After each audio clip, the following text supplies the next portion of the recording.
Podcast Três Irmãos na área. Quem fala com vocês mais uma vez, Rodrigo Tchorró. Do meu lado, meu brother, meu irmão, Roberto Andrade Filho. O Borracha, na mesa operando, nosso diretor Pedro Henrique. E aí, Robertinho, boa tarde. Boa tarde. Fala aí, meus irmãos, beleza? Fala aí, meu irmão. Bacana? Muito boa tarde. Altíssimo nível o nosso podcast hoje, hein? Cara, então, assim, eu já tô empolgado. Acho que eu vou até me manter mais em silêncio, porque quando você tem referências do assunto tratando sobre isso, a melhor coisa que você pode fazer é aprender. Seja inteligente, aprender, fica calado. É. Hoje você tem que ficar calado. Porque quando você fala, algumas pessoas, por exemplo, elas têm dúvida se eu sou bobo mesmo ou não. Quando eu falo, elas têm certeza. Quando eu fico calado, eu mantenho a dúvida delas. Aí que não é tão... Bom, bem aqui na nossa casa direto. Hoje a gente está mais uma vez... Joel Paviotti. Uau! E primeira vez aqui, né? Uma honra, Dr. Fernando Fernandes. Obrigado. Eu que agradeço pelo convite, prazer. Valeu demais. Joel sabe, sou fã dele. Acho bom demais quando você vem aqui. A gente é irmão. Nós somos amigos e irmãos, mano. A gente já dispensa... Eu sou apaixonado por vocês. Cadê o decreto? Vocês sabem disso. O que vocês precisarem, a gente tá junto sempre. E indicação sua, né, Dr. Fernando Fernandes. Esse é o cara, mano. É o cara. Já Hoje o episódio é com ele. É o cara. Boas indicações, hein? Todo mundo que a gente falou que vinha aqui já falou, poxa, o cara é bom pra caramba. Eu não esperava nada menos, até porque é uma indicação dos melhores que eu conheço. Olha, você é agraciado com pessoas, amigos muito generosos, viu? Mas vamos ver se eu consigo aí ficar à altura do podcast, que é muito bacana. Doutor tava contando a história dele aqui nos bastidores aqui. Eu falei, pô, doutor tão novo assim, com todo, né, esse currículo aí. Eu falei, caramba, know-how do caramba, é. Surreal, né? Surreal, loucura isso aí. Assim, até porque pra galera que não entendeu, a gente já descobriu várias coisas sobre o Dr. Fernando Fernandes. Inclusive, tratamentos que vão ajudar, por exemplo, na depressão, sobre vários estudos que você tem, a referência que você tem de várias outras vivências laboratoriais na clínica que você tem. Então, assim, não é por acaso que você está aqui. Explodiu aqui recentemente uma série, Adolescência, né, onde fala das dificuldades do jovem sociabilizar com a família, doenças mentais, se isso é correto ou não, se a internet intervém, se a criação intervém ou não. E ficou muito, muito evidente que o assunto tem que ser falado. E aí a gente, poxa, é muito importante falar da juventude, falar de saúde mental, e não pode ser qualquer um. E o seu currículo, vamos dizer assim, não a indicação, mas o seu currículo sim te deixou pronto para esse momento. Vamos lá então, vamos começar.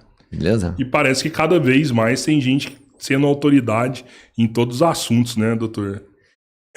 Pois é, isso é um fenômeno da internet. Eu adoro essa informação descentralizada da internet, né? É muito bom ver todo mundo tendo voz, mas assim, a internet acaba formando muitos especialistas instantâneos também, né? Muita gente leu a aba de livro, virou especialista, ou até às vezes recebeu um diagnóstico, virou especialista, e é um pouco complicado. Eu prefiro que todo mundo tenha voz para falar, eu prefiro. Mas a gente precisa também colocar nossa informação para prevalecer aquela informação mais substanciosa também, né?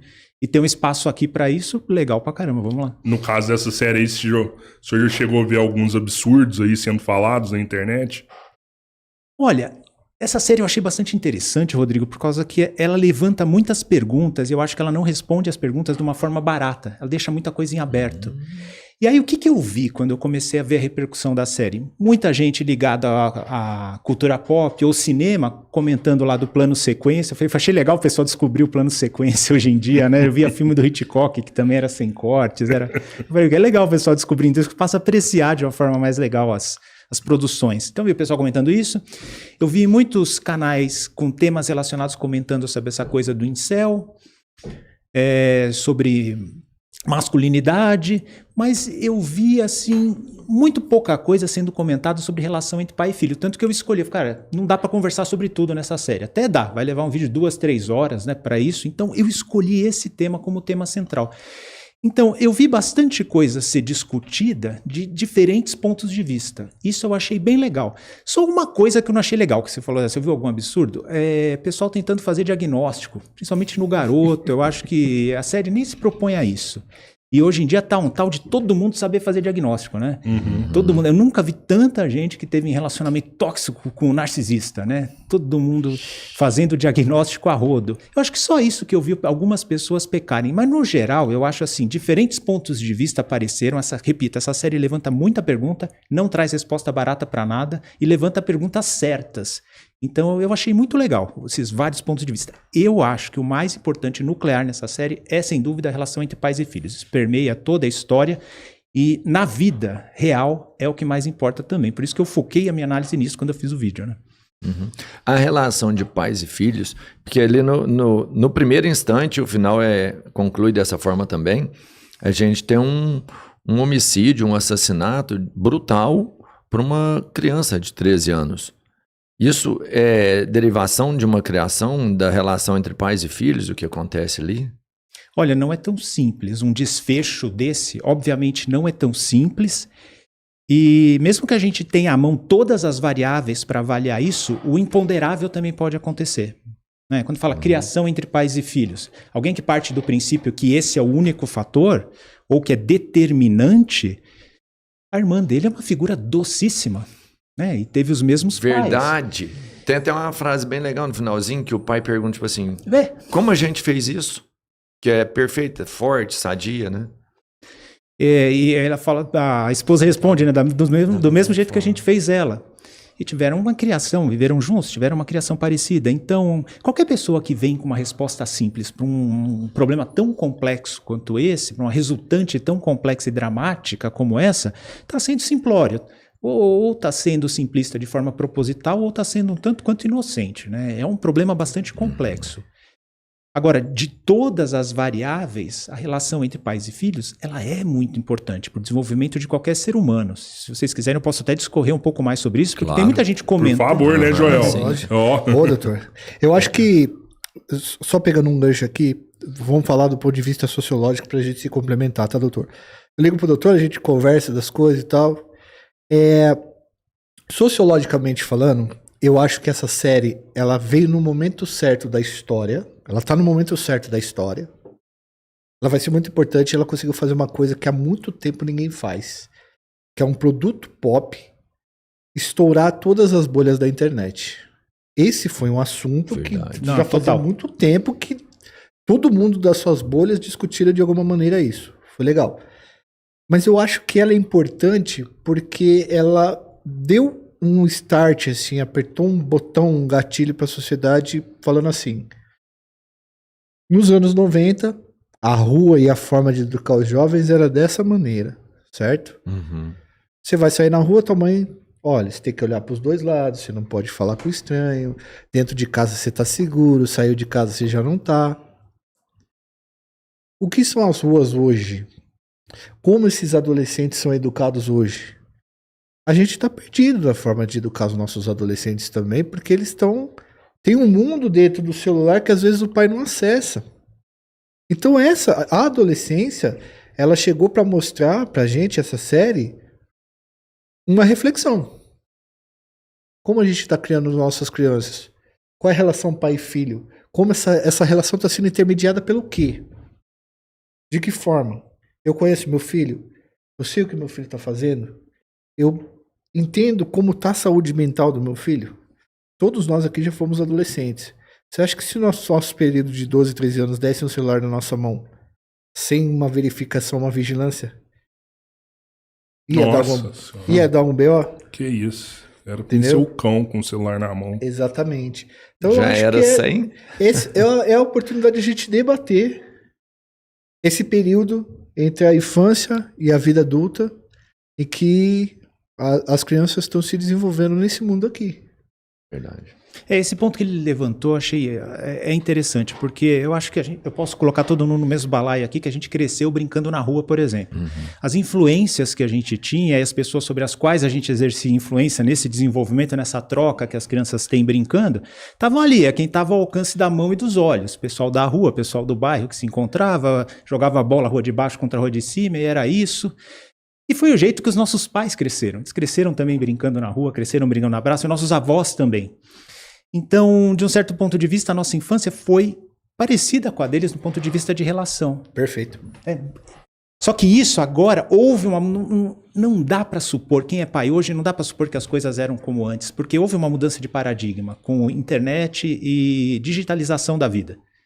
Então, as crianças não brincam mais na rua hoje. É curioso, eu vejo de jovens, eu não estou falando de crianças pequenas, não, jovens já. Quem tem hoje 20 e poucos anos não brincou na rua. Eu dei aula de cursinho por muito tempo e eu achei muito curioso. Foi uma coisa que me deu um estalo quando eu vi um comentário de internet de uma aluna que pegou aqueles vídeos nostálgicos que a gente vê dos anos 90, brincando na rua, carrinho de rolemã, jogar taco, jogar bete, né? Ela falou assim, que sonho, eu queria que minha infância fosse desse jeito. Aí eu me liguei, cara, eles cresceram sem brincar na rua. A rua deles está aqui dentro, né, cara? A rua deles está aqui dentro. Essa é a rua. Está aqui dentro. Então essa mudança de paradigma tem que ser um alerta para os pais, assim, do mesmo jeito que eu queria saber o que meu filho estava fazendo na rua, queria que ele voltasse na hora de jantar, que é assim, né, os jovens, para os jovens é até uma coisa estranha eles pensarem isso. A gente saía para brincar, por exemplo, depois do almoço, o pai falava, tal hora em casa, hein? E onde você vai? Não vai longe até tal lugar, até aqui. Então, aquilo lá estava sob o controle dos pais. E acho que era mais confortável para os pais também exercer um controle, né, exercer uma liberdade controlada nas crianças, porque era um ambiente que eles conheciam, eles cresceram naquilo, eles sabiam as coisas que podiam dar ruim e podiam dar bom naquilo. Agora não. As crianças estão crescendo num ambiente que não é igual ao que a gente cresceu. E aí, essa série levanta acho que é um dos pontos de vista importantíssimos. Levanta, cara, você precisa assim, aquela liberdade controlada que seus pais tinham com você, você tem que ter. Só que a rua mudou de lugar. Caramba. Você vai entrar nessa rua a tal hora, vai sair a tal instante, e você tem que saber onde seu menino tá andando, porque meu pai sabia onde eu andava, ele tinha meu horário. Eu tava, é o que você falou, eu tinha liberdade. Eu podia sair pra rua, brincar, correr, se eu ia jogar bola ou bete, ou se eu ia mamãe da rua, sei lá, correr na praça. Eu tinha liberdade pra fazer o que eu queria. Mas o meu tempo e o meu lugar onde eu tava, ele era monitorado, né? E aqui não tem essa... É que, Robertinho, o teu pai conhecia a rua onde você andava. O pai do adolescente, ele não conhece a rua que ele anda aqui dentro. Não conhece. A coisa se inverteu. Hoje, por exemplo, tem muito isso, né? No passado a gente falava assim, tem que valorizar os mais velhos, os idosos e tal. E a gente vê que os idosos e os mais velhos, eles perdem cada dia mais valor porque eles não dominam a tecnologia que as pessoas mais novas, elas dominam. A coisa se inverteu. Hoje a coisa mais fácil de você ver é você ir num banco, tem uma mocinha de 19 anos ensinando o senhor de 70 anos, né, a mexer no aplicativo. Isso é bem emblemático. E aí, o que acontece? O pai não sabe o que está acontecendo aqui. Pô, a gente viu lá no Fantástico, agora na semana passada, a delegada falando que ligou pra mãe, pro pai e pra mãe da menina, falou assim, sua filha tá numa sala agora sendo coagida por várias pessoas. Não, minha filha tá lá no quarto. Não, pega o celular dela lá. A menina tava fazendo uma live, sendo obrigada a fazer várias coisas. E aí que os pais descobriram onde que a menina estava, de que forma e tal. Então assim, Robertinho, o pai não conhece essa rua aqui. E aí acho que mostra muito isso na adolescência, né? O pai, meio que, como eles fazem o plano sequência de câmera subjetiva, então quer dizer que a câmera toma a nossa perspectiva, você começa a ver o desespero daquele pai, que é um exemplo bom de masculinidade, o pai dele, mano. Trabalhador, sustenta a própria família, é um cara que tem uma família responsável, e ele começa a perceber que ele tá conhecendo coisas do filho dele ali naquele momento, né? Deve ser uma sensação muito ruim, né? Porque entra numa dificuldade que a gente tem que levantar também. Porque a gente falar aqui é fácil, né? Mas aí vamos ver o outro lado do pai? Peraí. Mas eu tenho que... Sabe isso que você falou? Eu tinha a minha liberdade controlada. E era muito fácil e legal para os pais saberem, eu vou colocar esses limites para você e vai lá, se vira, interage, brinca, né? Não é fácil no mundo digital o pai saber esses limites. Até que ponto eu estou invadindo a privacidade do meu filho e tirando a liberdade dele? Até que ponto isso vai quebrar a nossa relação de confiança? Perfeito. Agora, eu não posso deixar solto também, pelo amor de Deus. Mas o menino, ele precisa dessa liberdade? Menino, o que você diz? A criança. Pois é. Eu acho que isso aí, de acordo... O pai tem que viver o desenvolvimento da criança, do pré-adolescente para o adolescente. E isso tem que ser feita uma dosimetria entre liberdade, confiança, privacidade. Não é fácil lidar com tudo isso. E, obviamente, isso vai mudar de acordo com o estágio de desenvolvimento da criança, né? Uma criança pequena, obviamente, você tem que restringir muito mais a liberdade dela, com quem ela interage, as situações de risco que ela se expõe. Ah, vou dormir na casa da amiguinha. Não, peraí, eu não conheço a amiguinha, não sei como é a família. Não, traz a amiguinha para dormir aqui. Você dorme com ela aqui, por exemplo. Você tem que restringir a segurança, né, visando a segurança da criança, de acordo com o estágio de desenvolvimento. Obviamente, um adolescente já é diferente o modo com que se lida com isso. E aí que entra também a dificuldade de ser pai nos dias de hoje. Então, a gente começou a conversa dizendo isso. Pô, você tem que restringir a liberdade, tem que conhecer o mundo em que a criança vive. Pois dentro desse mundo existem essas variáveis. Até que ponto eu estou invadindo a privacidade do meu filho, até que ponto eu estou restringindo demais a liberdade e eu vou afetar a confiança, nesse vínculo de confiança que precisa ter. Por isso que precisa encontrar esse equilíbrio. Não é fácil, queria ouvir até a opinião de vocês quanto a isso. Doutor, eu acho que assim, ó, eu tava esses dias atrás lendo algumas coisas lá, e aí tava falando sobre um novo sentimento que surgiu na humanidade, que é o FOMO, né? O FOMO seria mais ou menos assim, se a gente fosse traduzir e tirar as abreviações, seria medo de ficar desatualizado, medo de ficar de fora. Os meus amigos professores que ainda estão na sala de aula, e eu já tinha reparado isso quando eu estava, eles percebem que quando os alunos chegam com 9, 10 anos, eles atormentam a cabeça dos pais de uma maneira tão pesada, eles fazem essa atormentação dos pais porque eles querem e eles precisam de um celular. Porque na escola tá todo mundo com o celular e aparentemente para eles estão perdendo alguma coisa não estando no celular. É como se eles não pudessem sair na rua.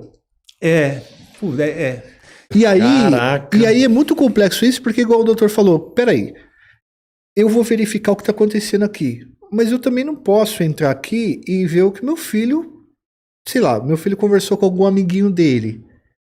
Até quando vai esse limite do que é... Privacidade. Ele tem uma privacidade ou tal coisa. Eu vou dar um exemplo muito prático sobre isso daí. Essas novas gerações, elas vão ter uma relação com as redes sociais diferente da nossa ainda.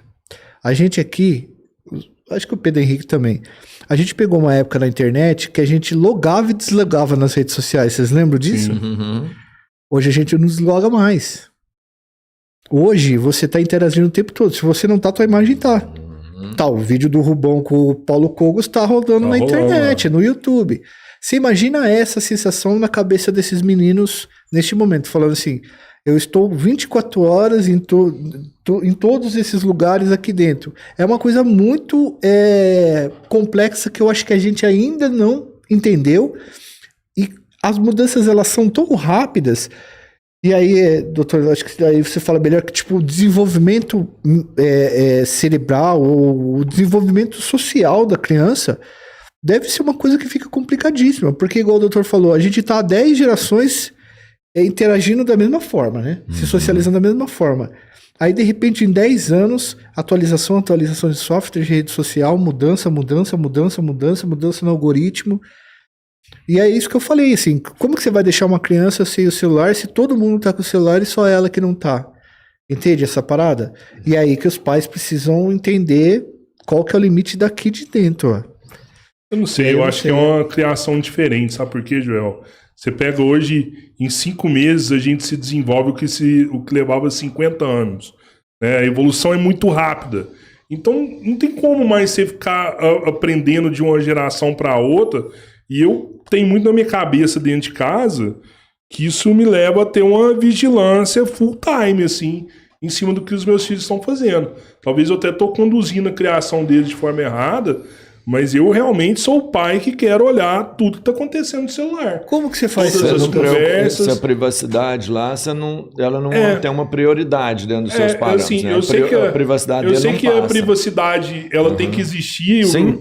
Ele tem que ter o momento dele, mas assim, a minha preocupação com outros problemas é tão maior que eu deixo essa privacidade de lado, eu abro mão de ter essa privacidade, eu quem decido, eu tô fazendo isso, eu vou ser o pai que vai pegar o celular e vai olhar todas as conversas, vai olhar todas as amizades, se pode ser amigo, se não pode, vou colocar bloqueador, ó, aqui não pode entrar, aqui não pode entrar. E eu tenho certeza que também vai ser bem difícil, talvez não vai ser eficiente, porque na casa do amigo dele, a hora que ele vai, o amigo dele tem acesso lá, né? E ele vai encontrar meios de burlar, que talvez eu desconheça, né? Mas é uma vigilância full time e acaba, tipo, eu às vezes eu acho que eu sou até mais severo com meu filho do que meu pai foi comigo, sabe? Eu acabo me impondo mais do que meu pai foi comigo com toda essa preocupação da criação dele. Rodrigo, acho que esse é o ponto. Esse é o ponto que os pais têm que se atentar. Você está tentando encontrar o teu equilíbrio e você acha que pode estar sendo até um pouco rígido. Mas tem pais que estão totalmente fora dessa discussão. Então eu acho ótimo que você esteja pensando isso. Se tivesse um outro pai aqui que falasse que é um pouquinho mais liberal, ok, mas está preocupado a isso. O problema é que muitos pais não estão preocupados a isso. Eles esquecem que a gente faz parte, acho que a gente pode colocar, de uma geração bilíngue. Bilíngue é o quê? A gente conhece, cresceu no mundo analógico e a gente se adaptou ao mundo digital. Os idosos lá no banco que você falou, eles não se adaptaram ao mundo digital. Analógicos, total. A gente cresceu no mundo analógico e a gente se adaptou ao mundo digital. Então a gente conhece esses dois mundos. O jovem não conhece. O jovem ele está totalmente imerso nesse mundo digital. Então, restringir totalmente não dá. Isso não é uma opção. E aí, diante das incertezas, diante da correria do dia a dia, o pai vai precisar encontrar um equilíbrio de acordo com a idade e o desenvolvimento da criança, viver o desenvolvimento da criança e vai precisar, Rodrigo, isso você sabe, isso você tem, obviamente, conhecer o mundo digital. Não é uma opção não conhecer esse ambiente. O pai precisa conhecer o mínimo para poder direcionar o filho dele. E tem uma última questão a respeito disso, que é a questão do vínculo de confiança. Isso que eu estou falando aqui, a gente pode escorrer mais a respeito, isso é atemporal, isso é eterno. Não importam as circunstâncias. A criança tem que crescer, e depois o adolescente e o adulto jovem, tem que crescer com uma figura de apego, com um vínculo seguro, que ele sabe que pode dar ruim em qualquer lugar, mas ele vai ter alguém para poder direcioná-lo. Isso aí é atemporal, isso é uma constante universal, independente das circunstâncias. Porque se algo der ruim com o teu filho, seja mundo digital, seja na escola, seja onde for, esse vínculo de confiança precisa ser mantido dentro dessa equação, tem que ser o principal. Então você pode tirar um pouquinho mais a privacidade em prol da segurança, pode ficar um pouco mais livre, mas a todo momento esse vínculo de confiança entre pais e filhos, isso tem que ser alimentado. Ele tem que saber que ali é o porto seguro dele, exato, que ali é a região de save dele. Ele pode ir lá vínculo de segurança, que seria transmitir para o seu pai os seus grandes problemas.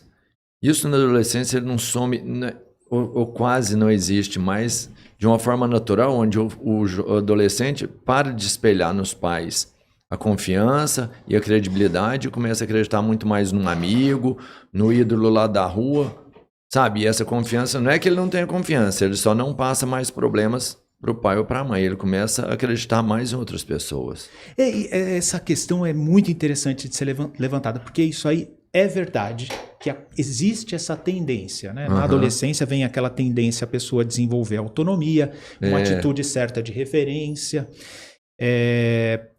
uma atitude saudável, não exagerada, até de confrontação, de oposição, isso aí é natural, né? De desafio dos limites, tudo isso faz parte de uma adolescência normal. Porém, isso vai se equilibrar justamente com o que a gente acabou de falar aqui, com aquele vínculo de segurança que ele tem que ter com os pais, aquela referência que ele tem que ter com os pais.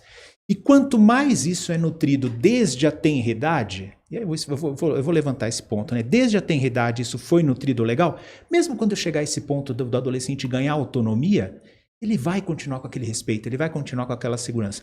Pode até ser um pouco mais desafiador e irreverente em alguns momentos, mas quando o bicho pega, ele tem que ter aquele porto seguro. Isso vai até o final da adolescência, até o início da vida adulta, né? Isso é legal. Como que é construída? Porque tem muita gente também falando da relação entre pais e filhos, aproveitou o gancho da série e fala até de um aspecto meio que parece até mágico entre uma coisa e outra, né? Relação entre pais e filhos. Como é que é construída a afetividade da pessoa? Nos primeiros anos de vida, desde que você nasce, na primeira infância, nos primeiros anos de vida, o cara que desenvolveu que formalizou essa teoria é um cara chamado Bowlby. Quem quiser aprender mais sobre o assunto, tem um livro dele que qualquer leigo entende, que chama Uma Base Segura. Fica aí. Quem quiser depois me manda um direct que eu mando até o meu cupom. Meu cupom da Artmed lá para você comprar. Bulb, é uma base segura. E mostra o seguinte, o que se conclui através dos estudos? Que o fato da criança ter aquela figura de apego, de segurança, desde a hora que ela nasce, sabe? Quando algo está incomodando e ela chora, vem alguém e dá um afago. Quando ela está com fome, vem alguém e alimenta. Quando a roupinha está apertada, a mãe sabe entender o choro da criança e vai lá, cuida da criança, deixa ela mais confortável. Tudo isso vai se desenvolvendo num afeto de mais segurança. Essa criança cresce muito mais segura e resiliente. Só que alguém pode levantar uma questão interessante aqui. Fernando, mas eu não lembro dos cuidados que eu tive com 1, 2, 3, 4 anos. Como que isso afeta a mim hoje em dia? Aí que surge um monte de explicação, parece até meio mágica, né? Eu explico da seguinte forma. Imagine que a nossa vida afetiva, os nossos sentimentos e emoções, eles são uma biblioteca que a gente vai completando ao longo da vida. Quando chega no início da vida adulta, ali, a nossa biblioteca está quase completa. Uma biblioteca que a gente vai colecionando os livros. Nessa primeira fase, na primeira infância, esse cuidado com as figuras de apego, o termo técnico é esse, figura de apego. Então, normalmente a mãe é mais importante nessa primeira fase, mas pode ser o pai, pode ser uma outra figura de apego, mas não é a tia do orfanato que cuida, entendeu? Não é na escolinha que cuida, é aquela coisa de intimidade, de cumplicidade, que é insubstituível, né? Tem até crianças, depois da guerra, isso foi bem estudado, que cresceram em orfanatos, que ficaram órfãos, né? Cresceram em orfanatos, percebeu-se que crescem com menos resiliência, muito mais inseguras, muito mais frágeis. Porque não tinha essa figura de apego. Não tinha essa figura de apego. Eram bem cuidadas, comia direitinho, não faltava comida, não faltava cobertor, tinha educação formal, mas não tinha essa figura de apego. Faltava referência. Exato. Essa fase, que a gente não lembra, é como se fosse a construção das estantes da biblioteca. Não é a biblioteca, são as estantes da biblioteca, onde os seus afetos e as suas emoções vão ser colecionados, vão ser construídos. Muito bem, a partir de um determinado momento, você começa a completar essa biblioteca. Aí vem as experiências que você tem na vida. As figuras de apego, elas continuam muito importantes. E aí, a partir de lá, começou a primeira infância, aí você começa, de fato, a colecionar a sua biblioteca. Mas você só pode colecionar os livros adequadamente se as estantes estiverem firmes. Por isso que crianças que sofreram maus tratos e negligências na mais tenra idade, mesmo que não lembrem disso, é como se fosse assim, não tem estante, as estantes estão zoadas, não aguentam nada. Depois, para construir uma boa biblioteca de sentimentos e emoções, é muito mais difícil, é muito mais... Que aí culmina muitas vezes em transtornos de personalidade graves, por exemplo, sabe? A pessoa que não consegue organizar os afetos, não consegue organizar a vida. É muito complicado, mas se você teve aquela base inicial, eu, na minha experiência pessoal, essa base inicial minha mãe me deu muito bem. Onde que na minha experiência pessoal, e que muita gente acontece, é quando você começa a colecionar os livros. Quando chega lá, acabou a primeira infância, está entrando na pré-adolescência e adolescência. Essa é uma fase crucial na qual a gente começa a construir o nosso emocional. E aí a gente lembra muito das nossas decepções, a gente lembra muito do que faltou pra gente, sabe? E isso que vai construir uma afetividade, a gente chama sentimentos e emoções saudáveis. É assim que a relação com os pais é formada. Então, por exemplo, aquele garoto parece que não teve problema na primeira infância, pelo menos no... As estantes estão ali. As estantes estão ali. Mas parece que na adolescência daquele garoto, é um garoto de 13 anos, na pré-adolescência que seria daquele garoto, ele não teve quem compreendesse o universo dele. Apesar do pai ser, como o Joel falou, parece ser uma figura de masculinidade adequada, um bom pai, muito bem intencionado, um pai que quis corrigir os erros de uma geração passada, né? Ele falou que nunca ia agredir o filho, era carinhoso, se preocupava. Porém, essa desconexão que fez talvez com que o garoto crescesse naquela fase ali, a hora que começou a montar a biblioteca, com insegurança, ressentimento, era vítima de ódio, sentia solidão e não tinha onde extravasar isso. Então é muito importante nessa fase da vida, olha, certamente injustiça virá, não tem dúvida. Você vai passar dificuldade, mas é muito importante você poder voltar para casa e ter com quem discutir sobre isso. Ter alguém que valide o seu sentimento, falar, eu sei o que você está passando, eu já passei coisa parecida, não é fácil, né? Não é fácil isso que está passando, eu sei, mas olha, como eu posso te ajudar? Como a gente pode lidar com isso? Aqui você vai ter segurança. Então esse porto seguro Ele tem que haver para a gente construir uma biblioteca saudável. Tem gente estúpido que fala o contrário assim, não, se ficar dando muita trela para frescura aí vai ficar fresco, aí vai ficar todo mole, a vida é dura, tem que ser duro. Não, isso vai se desenvolvendo com o tempo. Quem está fazendo isso está criando uma pessoa insegura e não o contrário, sabe? Mas eu vim de uma época meio desse jeito. E eu tenho uma boa confiança, eu acabei não me perdendo.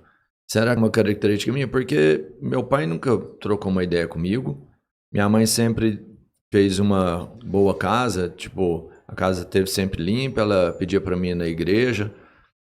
E ela até fala que ela não sabe muito dar carinho, mas é porque ela também não recebeu isso. Mas era uma mãe que estava presente, mas que nunca me sentou para conversar comigo, tipo assim, eu entendo isso ou aquilo. Eu não sei se as pessoas modificaram a forma de receber atenção ou não, ou se hoje, talvez um processo de evolução, as pessoas realmente precisem de atenção maior. Porque eu não sou um exemplo único da minha época. Sabe, meus primos foram assim, meus amigos, a grande maioria foram assim, eles não recebiam atenção Porto Seguro. É porque você se formou na rua, Albertinho. Aí a gente cuidava de você. Pode ser, não, mas pode ser, pô, é verdade. A gente cuidava de você. Eu tava na rua, realmente, eu tinha gente ali eu também, tipo assim, meu pai trabalhou a vida inteira, né? Quase não ficava em casa, era muito trabalho. É verdade, minha mãe, é uma coisa importante, eu nunca tive sozinho, realmente. E minha mãe só treta, né?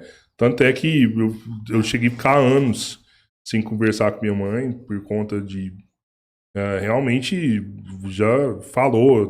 Eu lembro até hoje que meu pai, quando ele se separou, eu devia ter uns 14 anos, né? 15 anos. Aí meu pai pegou e tava saindo de casa, né? E eu e minha mãe era muita treta, muita treta. Aí eu falei assim, pai, tô indo com você, né? Ele, mas eu vou pra loja, eu vou ficar lá trabalhando, vou morar lá. Eu falei, não, vou pra casa da minha avó e você vai comigo, né? Eu tô saindo aqui. Aí eu arrumei minhas coisas tudo pra sair de casa. A hora que eu tava saindo, minha mãe me chamou, falou assim, ô Rodrigo, te fala um negócio. Ele fala, eu e seu pai não pode até voltar. Mas eu tô dando graças a Deus que você tá saindo dessa casa. Que idade isso? De 15 anos. Tudo que deu errado nessa casa até hoje foi por sua causa. Tô achando bom demais você tá indo embora daqui. Tua mãe falando isso? E tipo assim, isso é uma consequência, assim, cara, de várias coisas, assim, tipo, pra culminar nisso com 15 anos, sabe? Tipo, eu apanhava pra caralho, era só tapa na cara, tapa na cara, tapa na cara. Minha irmã, ela não apanhava, eu apanhava muito mesmo. E era só surra humilhante, assim, sabe? E, cara, eu acho que é isso, tipo assim, tadinho, meu pai vê isso, você vai chorar pra caralho, assim, porque meu pai é um bom pai, né? Eu entendo que ele se dedicou à vida trabalhando. Mas chegou um momento da vida, assim, que eu acho que na rua, a gente que cuida um do outro, assim, sabe? Eu e o Robertinho, a gente tem um amigo que é o Éder, um amigo em comum. Eu falo pra muita gente, velho, o Éder me ensinou coisa que talvez seria meu pai que tinha que me ensinar, ele que me ensinou. Como que eu vou ficar com a primeira menina, como que eu vou sair com a primeira menina. Essas conversas eu tinha com você ele. não dá golpe nos outros, não. Homem é honesto, homem é trabalhador, sabe? Conselho de um amigo. Você tem que trabalhar, você já tá na hora de você ir pra loja, vai pra loja trabalhar. Tudo coisa que eu acabei aprendendo na rua. Eu acho que a fala do doutor foi muito legal, cara, porque ele falou desses vínculos de confiança. E quando eu trabalhava em escola, a escola fazia muito essa mediação de ver o que não estava certo com o aluno e conectar isso com a família que muitas vezes não tinha como saber que a coisa não estava normal com ele. Então você tem lá na série, parece que a escola é um mundo à parte onde garotos que em casa são bonzinhos, a escola é um ambiente completamente hostil. Quando a gente estava na escola, a escola fazia essa mediação. O que acontece? O moleque está sofrendo bullying, ele está sofrendo, Antigamente a reação... Hoje a reação ela é muito... Hoje é híbrido também isso. O problema acontece na escola, mas acontece na internet. E aí, pra você perceber é mais difícil. Aí a gente, como escola, percebe que não tá legal. Que tá acontecendo alguma coisa, que pode acontecer alguma coisa grave. O que acontece? A gente chama o pai e a mãe. Geralmente, nas escolas, sejam públicas e privadas hoje, o pai já não tá mais com a mãe.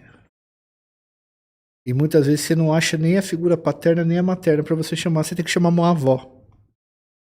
E muitas vezes, doutor, a gente chamou na coordenação o pai e a mãe, e o pai e a mãe brigavam na nossa frente, e aí a gente entendia por que o filho estava mal. Imagina em casa, né? Você tá falando desse vínculo de confiança, a mãe ou o pai chegava pra gente e falava assim, não tem como vocês conversarem com ele, porque ele não me ouve.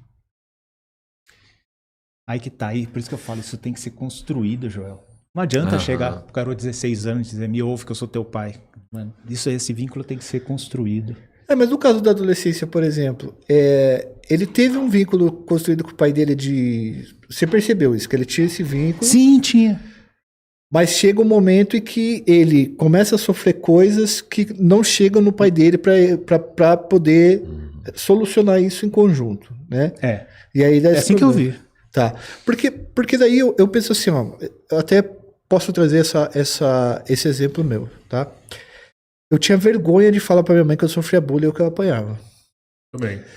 E eu acho que é muito por a gente ser do sexo masculino. Como que você tá apanhando e não tá resolvendo os seus problemas?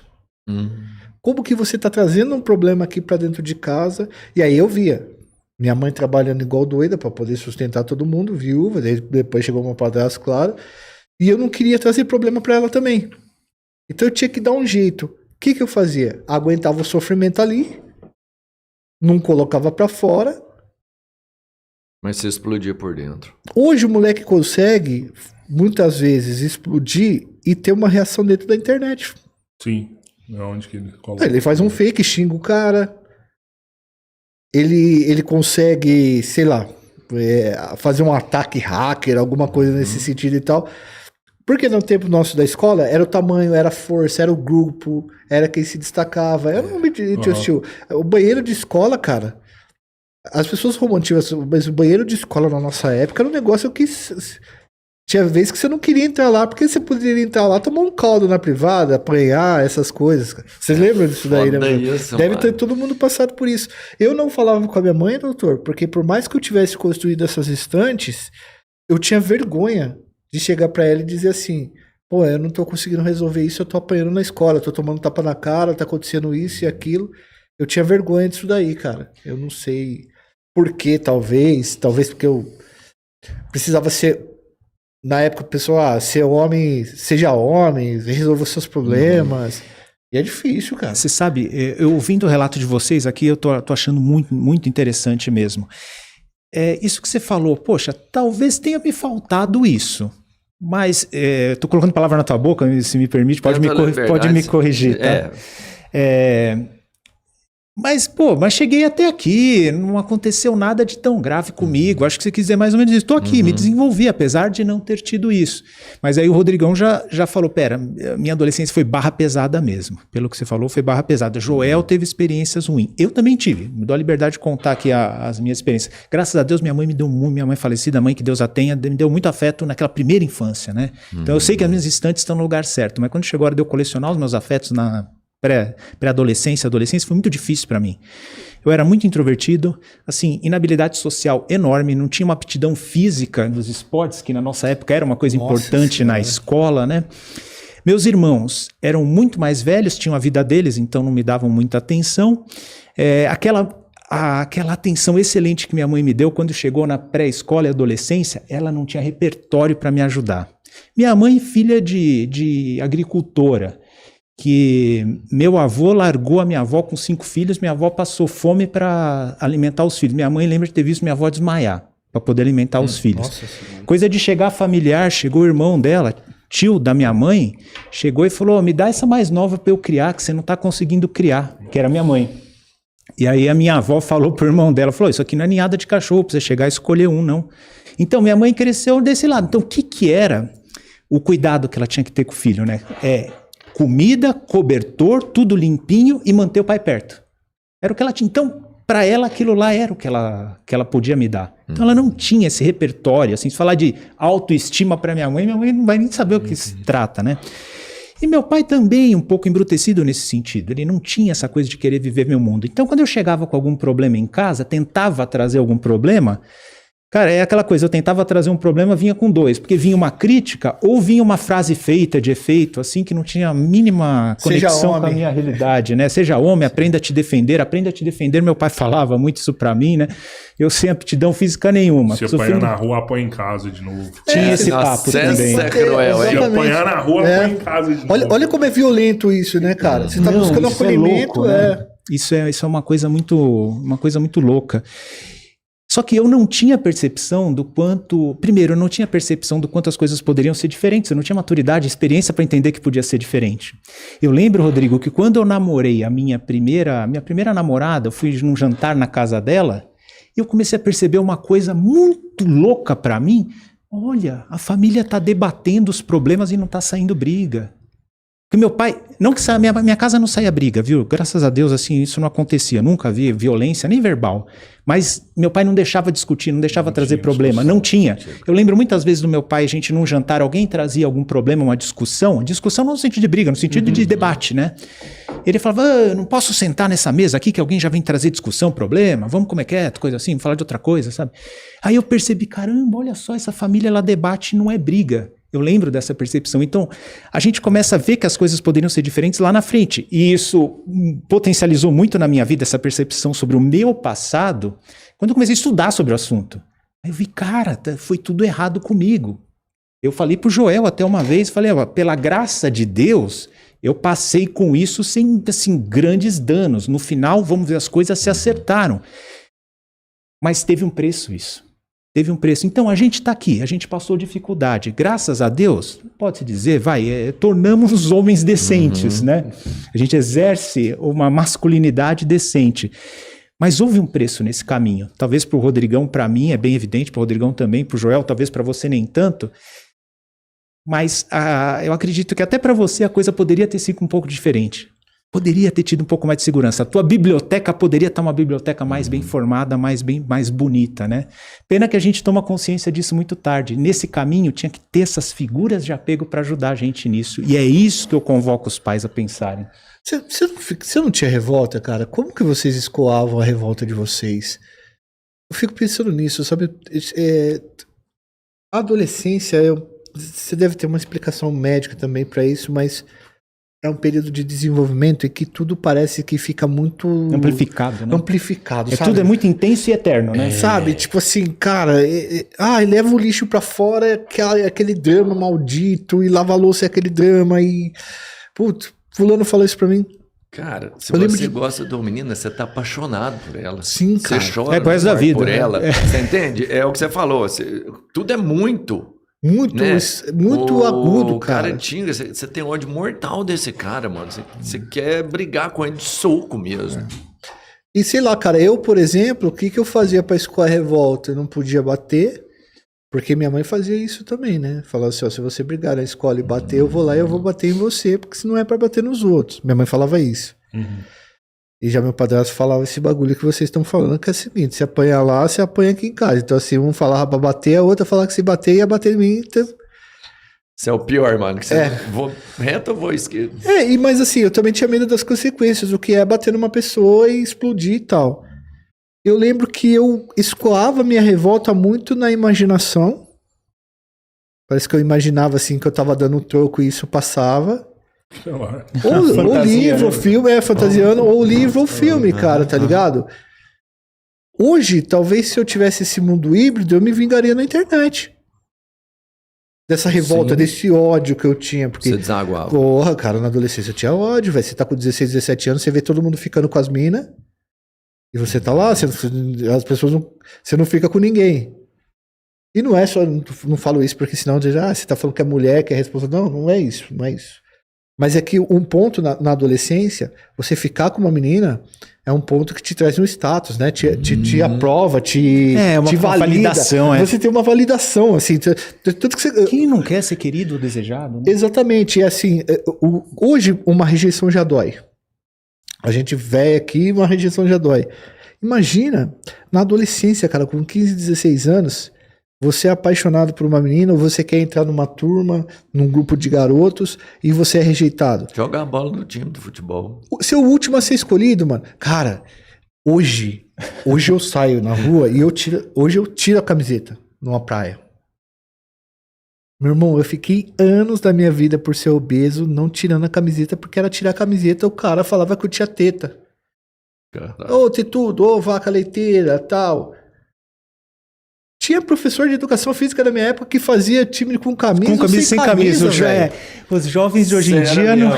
Precisa explicar para os jovens de hoje em dia, porque como é que era educação física? O jovem ó, era assim, ó. Professor dava alguma atividade qualquer, ou quando ele não queria dar atividade, ele falava assim, ó. Ele escolhia os 2, 3 melhores que jogavam bola e punha para escolher os times. Aí, para ficar equilibrado, cada um escolhia de uma vez.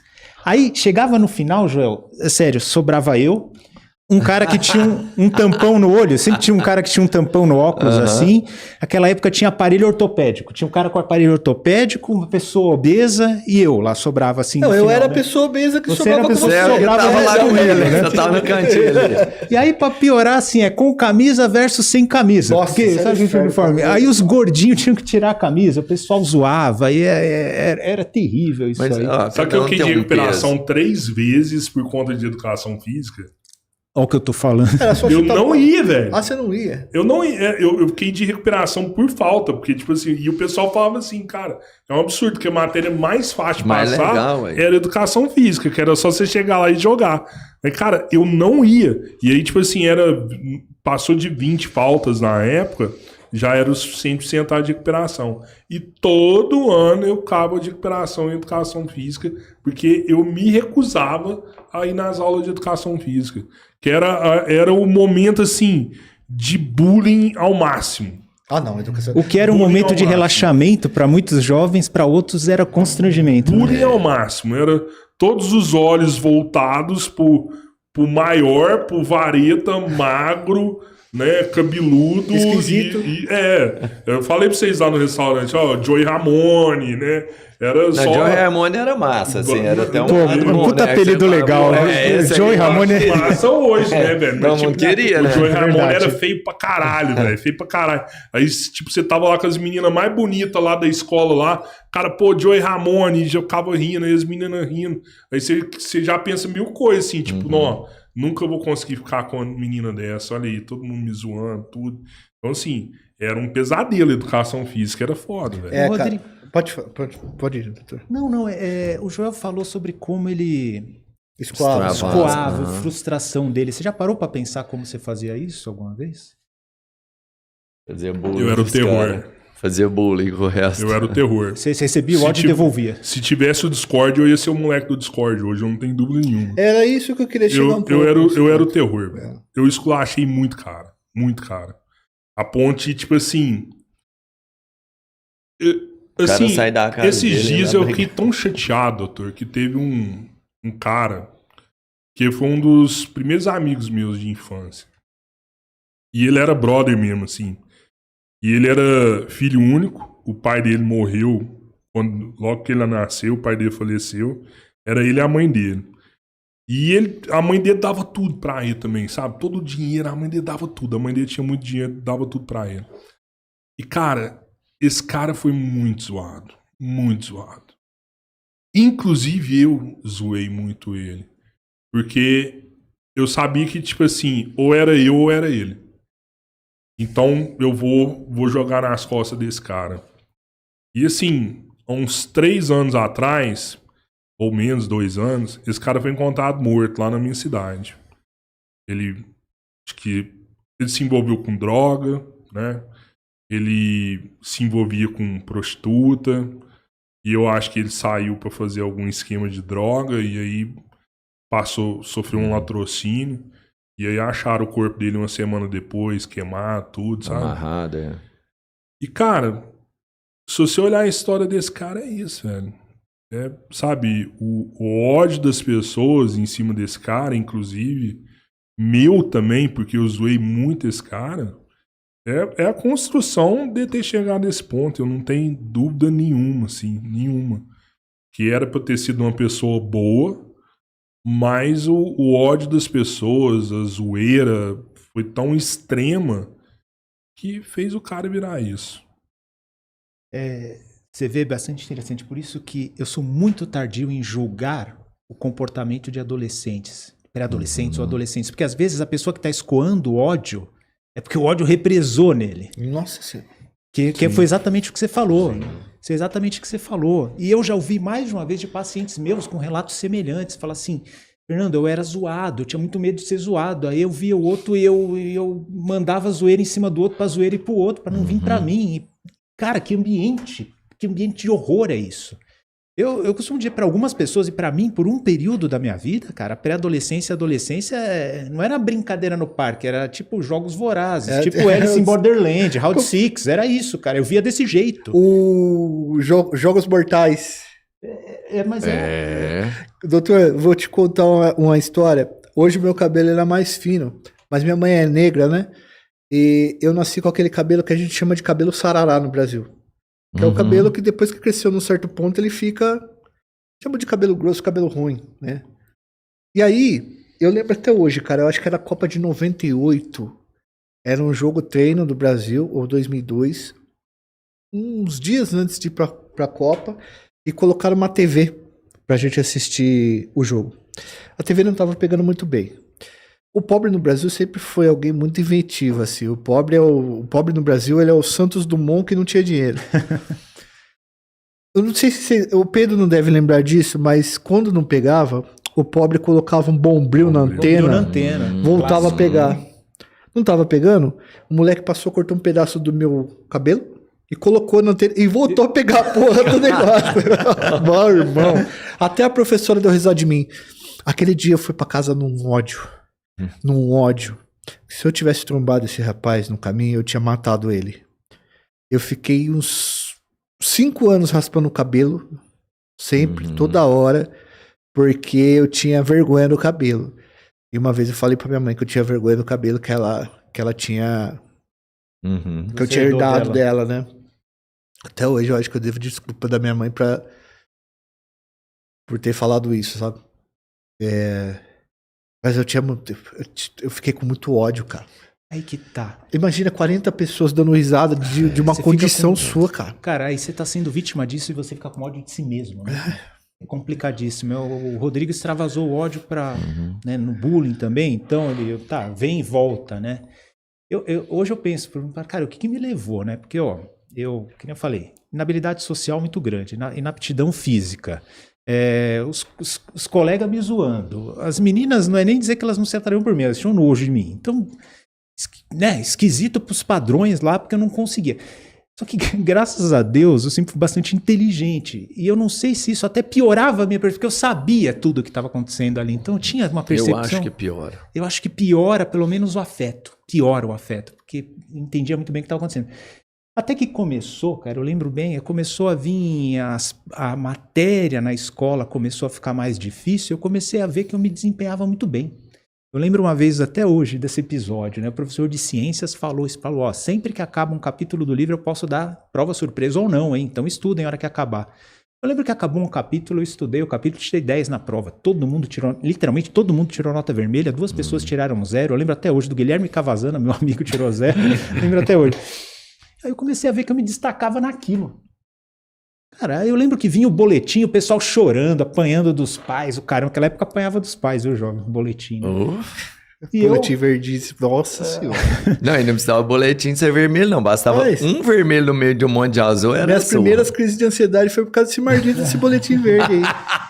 Eu acho que eu acabei descarregando, aí eu pensei, cara, que é o único lugar que eu tenho aprovação na minha vida, o único lugar que eu me dou bem. Você estudava? Eu estudava, ia bem nas notas, era onde eu encontrava uma validação, né?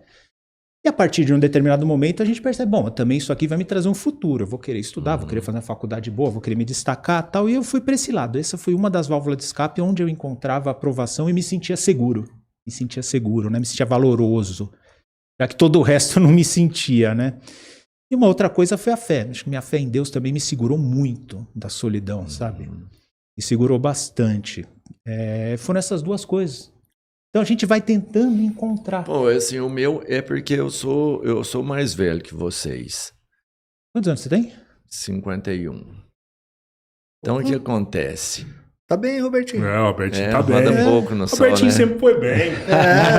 Ele faz essa gracinha sempre pegou as mano. meninas. Ele é o cara aqui da faz- mesa que ele tá entendendo. O Albertinho não Faz- tem problema. O Albertinho não Faz tem essas problema. gracinhas. O meu, cara, foi o seguinte, o que acontece?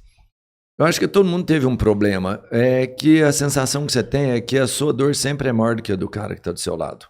Então, tipo assim, principalmente pro jovem. Então, quando eu era jovem, acho que todo mundo tinha um problema. Tipo assim, até porque eu era de uma classe financeira baixíssima. Então, se você não tem condição financeira, lógico, você é mal vestido, lógico, seu dente é torto, seu cabelo é feio, sua roupa é rasgada, você não se alimenta bem, e você vive, por exemplo, numa escola que é muito mais agressiva, né? Onde realmente tem maldade acontecendo ali a todo instante. Cara, o que acontece comigo? Ou eu não era tão atento a detalhes, e aí todo mundo explicou como conseguiu escapar de alguma forma disso. Eu acho que eu aprendi a ficar muito forte. Você entendeu? Eu peitei um monte de briga com gente muito maior do que eu. E eu hoje, todo mundo me conhece, sabe o quanto eu me evito, o quanto eu me policio para não ficar nervoso. Porque quando eu fico nervoso, eu sou muito incontrolável. Como que eu extravasei isso? Às vezes foram precisas mesmo. Eu fui o cara que ia ser jogado no banheiro, que eu joguei todo mundo junto. Sozinho no morro normal. Preparar pra guerra. É algo Entendeu? assim, tá. Você quer me zoar, você vai levar prejuízo pra lembrar, né? Você vai me machucar, meu irmão, mas acredite. É que, Eu Robertinho... vou perder a guerra, eu posso perder a batalha, mas essa guerra continua. Eu continuar pro resto da vida enfrentando isso. Eu tentei, numa época da vida, enfrentar, mas eu acho que daí eu... Não, eu desenvolvi- mais tomei fé com isso. Assim, só pra constar que eu era magrelinho, eu muito mais apanhei do que eu levei vantagem. Eu desenvolvi assim meio que um carisma político pra tentar escapar dessas coisas. Então, em determinado momento no ensino médio, eu já sofria menos porque eu fazia amizade com pessoas que criavam uma rede de proteção. Então, eu continuava sendo rejeitado em certos aspectos, mas em outros eu conseguia me virar. E eu acho que isso foi muito importante depois pra mim. Mas, cara, o Robertinho, eu falo que no caso, é tanto ataque que certas pessoas recebem que vai minando qualquer autoestima que ela tem até pra reagir. Até pra reagir, isso acontece. E A pessoa aí? fica com mina que ela fica com ódio de si mesma, continua. E aí, assim, cara, eu tenho certeza também, Rodrigão, e aí eu acho que a gente entra nesse papo, porque quando a gente tava... Eu cobri toda essa questão aí Eu tô cobrindo os crimes do Discord desde 2021, tá? Sim. 2023 mais forte quando desmantelou tudo. O Mistério veio aqui, né?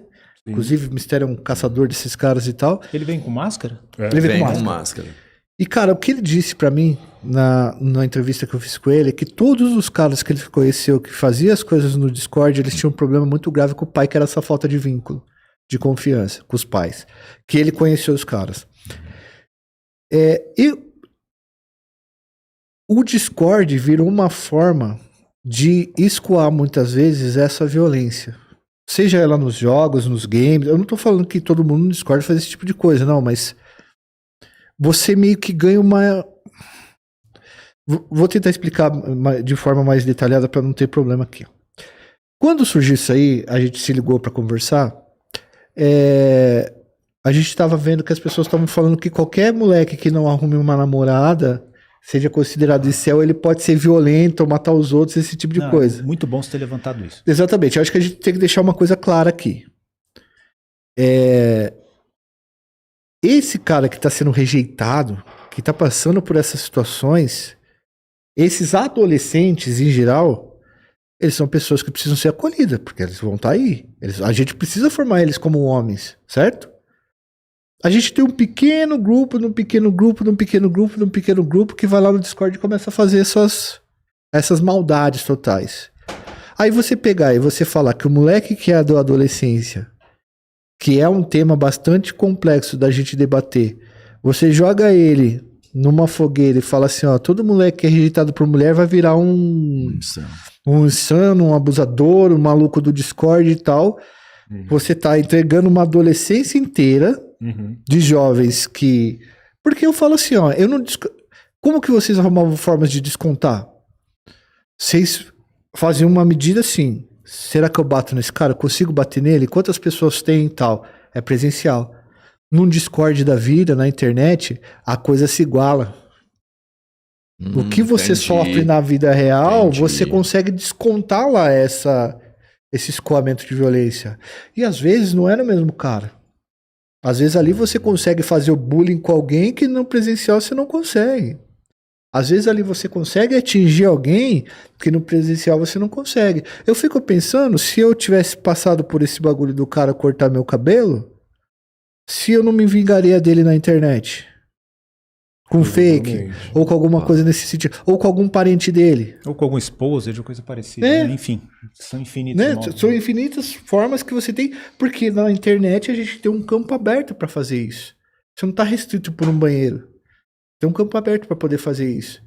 Eu sei disso porque quando eu estava na escola, os alunos, eles faziam vídeos. Eles chamavam de exposed mesmo. Exposed. Uhum. Sim. Eles faziam um vídeo do cara em situações constrangedoras, conseguiam um print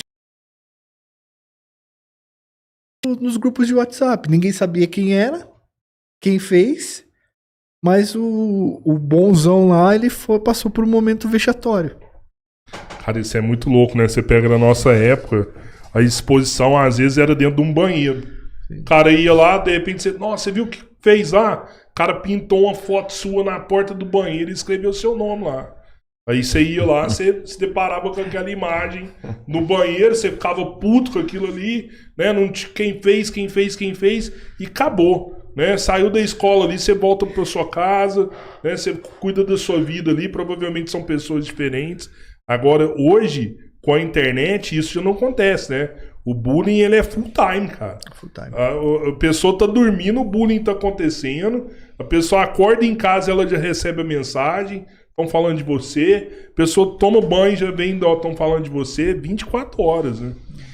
Olha, esse ponto que o Joel levantou, eu acho que a gente tem que destacar aqui.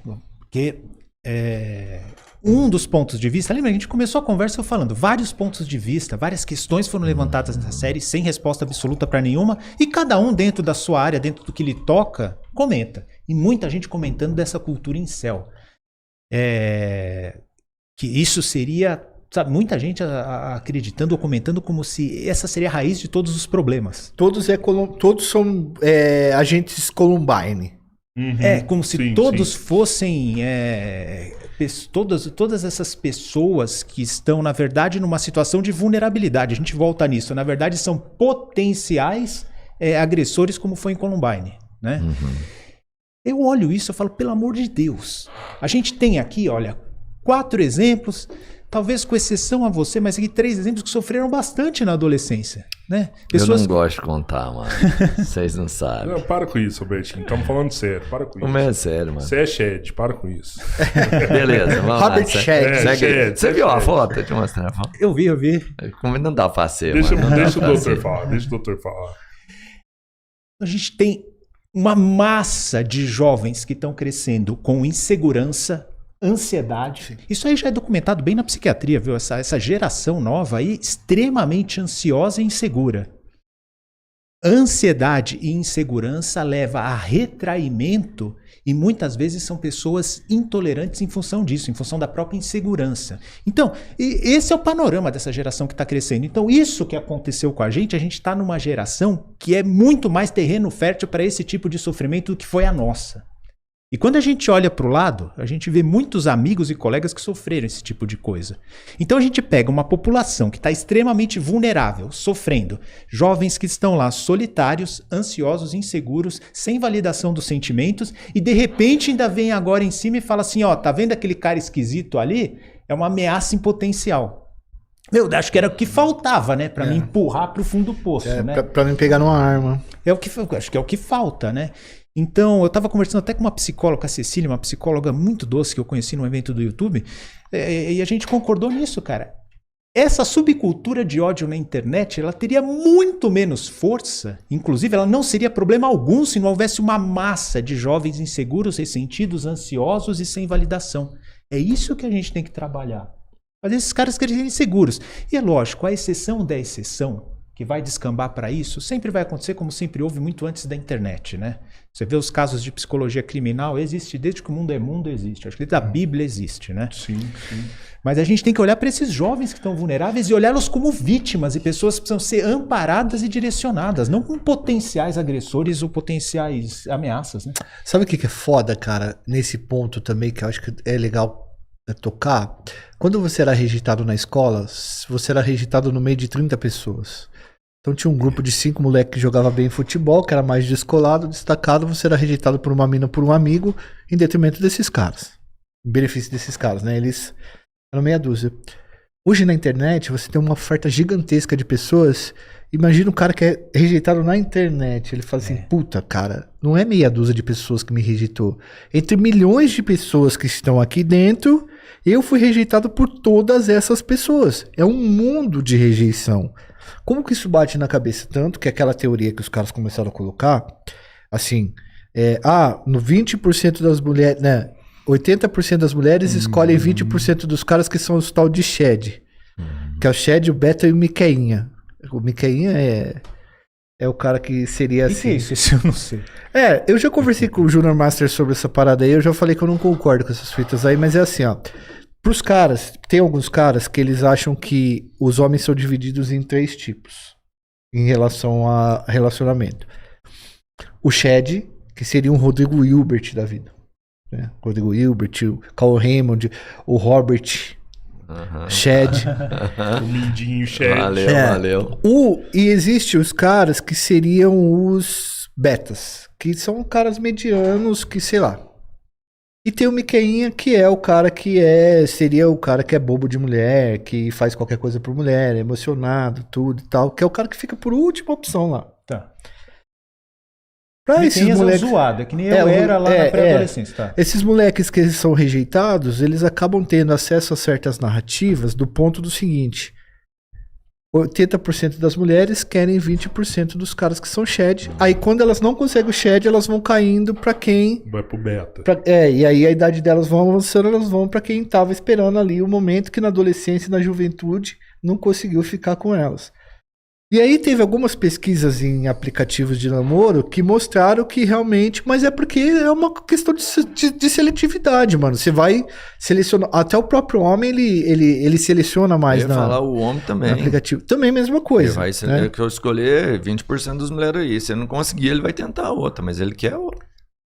E aí, cara, o que acontece? Esse moleque, ele já tá ressentido, ele já tá revoltado. E o algoritmo vai levar ele pra alguma narrativa. O algoritmo vai entender que ele tá revoltado, porque é fácil pro algoritmo entender isso. Fala aquela experiência que você fez entrando com uma conta anônima. Sim, cara. Caraca. Eu fiz uma conta vazia no YouTube, tá? Pra conseguir entender. A gente faz isso de vez em quando tem canal, pra ver quando que... Por exemplo, tá sendo oferecido. Eu entro lá, eu digito crime e eu vou ver quando que ele vai mandar pro meu canal. É uma espécie de teste que a gente faz pra testar o algoritmo. E eu fiz uma, e eu comecei a ver, sei lá, série adolescência, eu comecei vendo uma crítica de série. Aí de repente eu vi uma crítica de série, beleza. Aí o próximo barato que mandou pra mim era um cara criticando essa série do ponto de vista social. Mano, da terceira eu já caí pros caras que ficavam xingando, falando mal de mulher. Então pensa num cara que tá lá no Discord dele ou no Instagram, e ele tá revoltado e ele tá xingando os outros. O algoritmo vai perceber que se o algoritmo fomentar o ódio dele, ele vai ficar mais tempo ali. E o algoritmo vai jogando ele cada vez mais para esse espaço, onde narrativas vão dar suporte para que ele possa expor a sua revolta, escoar a sua revolta de determinadas maneiras. Eu sei qual que são essas narrativas que esses meninos estão adotando. Não, porque não é uma só. São inúmeras. Eles vão construindo isso na mente deles de acordo com o que a revolta deles vão fazendo. Mas entender que o algoritmo vai levando esses meninos pra revolta. Sim, cara, eu nunca parei pra pensar nisso. Você nunca parou pra pensar nisso? Eu sei cara? que o algoritmo me entrega tudo que eu quero. Às vezes Exatamente. coisas que eu nem lembrava que eu queria. Tipo assim, a gente conversa, sei lá, uma bola azul aqui e vai aparecer esse tipo de coisa pra mim. Todo mundo sabe disso. Mas eu nunca tinha parado pra pensar que ele me entrega as emoções que eu quero também, de ódio, ou de alegria, ou de... São as emoções que te prendem. São as emoções que te prendem, exatamente. Sim, teoricamente são as que E eu... ansiedade prende muito mais até que satisfação, sabia? Ansiedade, tensão. Vê a época de eleição com essa polarização danada, aí as pessoas ficam alucinadas lá com aquela tensão. Isso aí é muito conhecido, por isso o Joel foi no ponto, cara. Eles não vão te dar o que é bom pra você, eles vão te dar aquilo que te prende. Não importa qual emoção suscita em você. Esse é o ponto. Isso a gente tem que se disciplinar, cara. A gente tem que se disciplinar. Eu, graças a Deus, acho que eu consigo. Quando eu vejo que eu tô lá 2, 3 minutos meio tenso, eu falo, opa, por que eu tô batendo o dedo nisso aqui? Aí eu ponho uma música bacana, um podcast bacana, Três Irmãos, por exemplo, e vamos em frente. Né? O que é incrível é que os adolescentes, a galera mais jovem, pô, você já tem uma cabeça, você tem formação e tudo. É um amadurecimento muito maior do controle das emoções. Exato. Reconhecimento, um passo até atrás. Entendeu? Agora, o moleque novo, se ele entra nesse mundo e dá o mínimo de estímulo, a gente sabe que a resposta deles é muito forte, a qualquer tipo de estímulo. Exato. E o Joel chamou o ponto. E reverberação também. Pô, esses caras estão entendendo o que eu tô passando. Você entende? Meu, se alguém não valida o teu sentimento no lugar bom, alguém vai se aproveitar desse ressentimento e validar no lugar ruim. É isso que a gente tem que entender nos jovens. Essa manipulação do ressentimento para rede social é pesada, né, cara? E, as redes sociais, elas têm uma forma de manipular ressentimento que é absurdo, velho. Se você não gosta de mulher, se você odeia mulher, tem ódio de mulher, o algoritmo, em poucos dias, ele vai te mostrar só coisa... Pra você é muito rápido, né? É muito rápido, cara. É muito rápido. E parece que... E aí você pega um adolescente que ele não tem uma leitura de mundo... Cara, a gente tá pegando idoso. É o que o Ricardo falou, né? O adolescente não... Cara, ele não vai reconhecer as emoções que estão prendendo ele ali. Absolutamente. O que acontece? Se os idosos já estão no mundo... Pô, cara, às vezes você pega o WhatsApp de um tio... Tem coisas ali no WhatsApp que não fazem sentido nenhum na realidade. E o cara tá achando que aquele é real com 60 anos de idade. Agora, pega um adolescente de 14 anos, o desenvolvimento do córtex pré-frontal. Isso. A gente não falou até agora de córtex pré-frontal. Todo mundo fala, todo lugar, né? Fala, pré-frontal do adolescente. É narcisismo quando a gente tá... É, narcisismo, córtex pré-frontal e tem mais um nome, Amígdala? Alguma coisa... Não, não sei o que, psicossocial. Aí... biopsicossocial. Biopsicossocial. É pra pegar tudo, né? E é bonito, quem consegue falar até o final, dá um tom legal. E aí você pega esse moleque, ele tá... muitas vezes ele não tá conseguindo nem entender, velho, o que ele tá ali, qual que é o limite daquilo. Ele vai estar numa bolha que as pessoas estão falando aquilo, então ele vai acabar normalizando aquela situação e fica cada vez mais difícil. E às vezes o pai, ele não tá vendo que o filho é aquilo ali dentro da internet. Então eu não sei, me parece que as redes sociais elas conseguiram montar um local onde você consegue escoar a sua revolta que a gente tentava canalizar em outras coisas.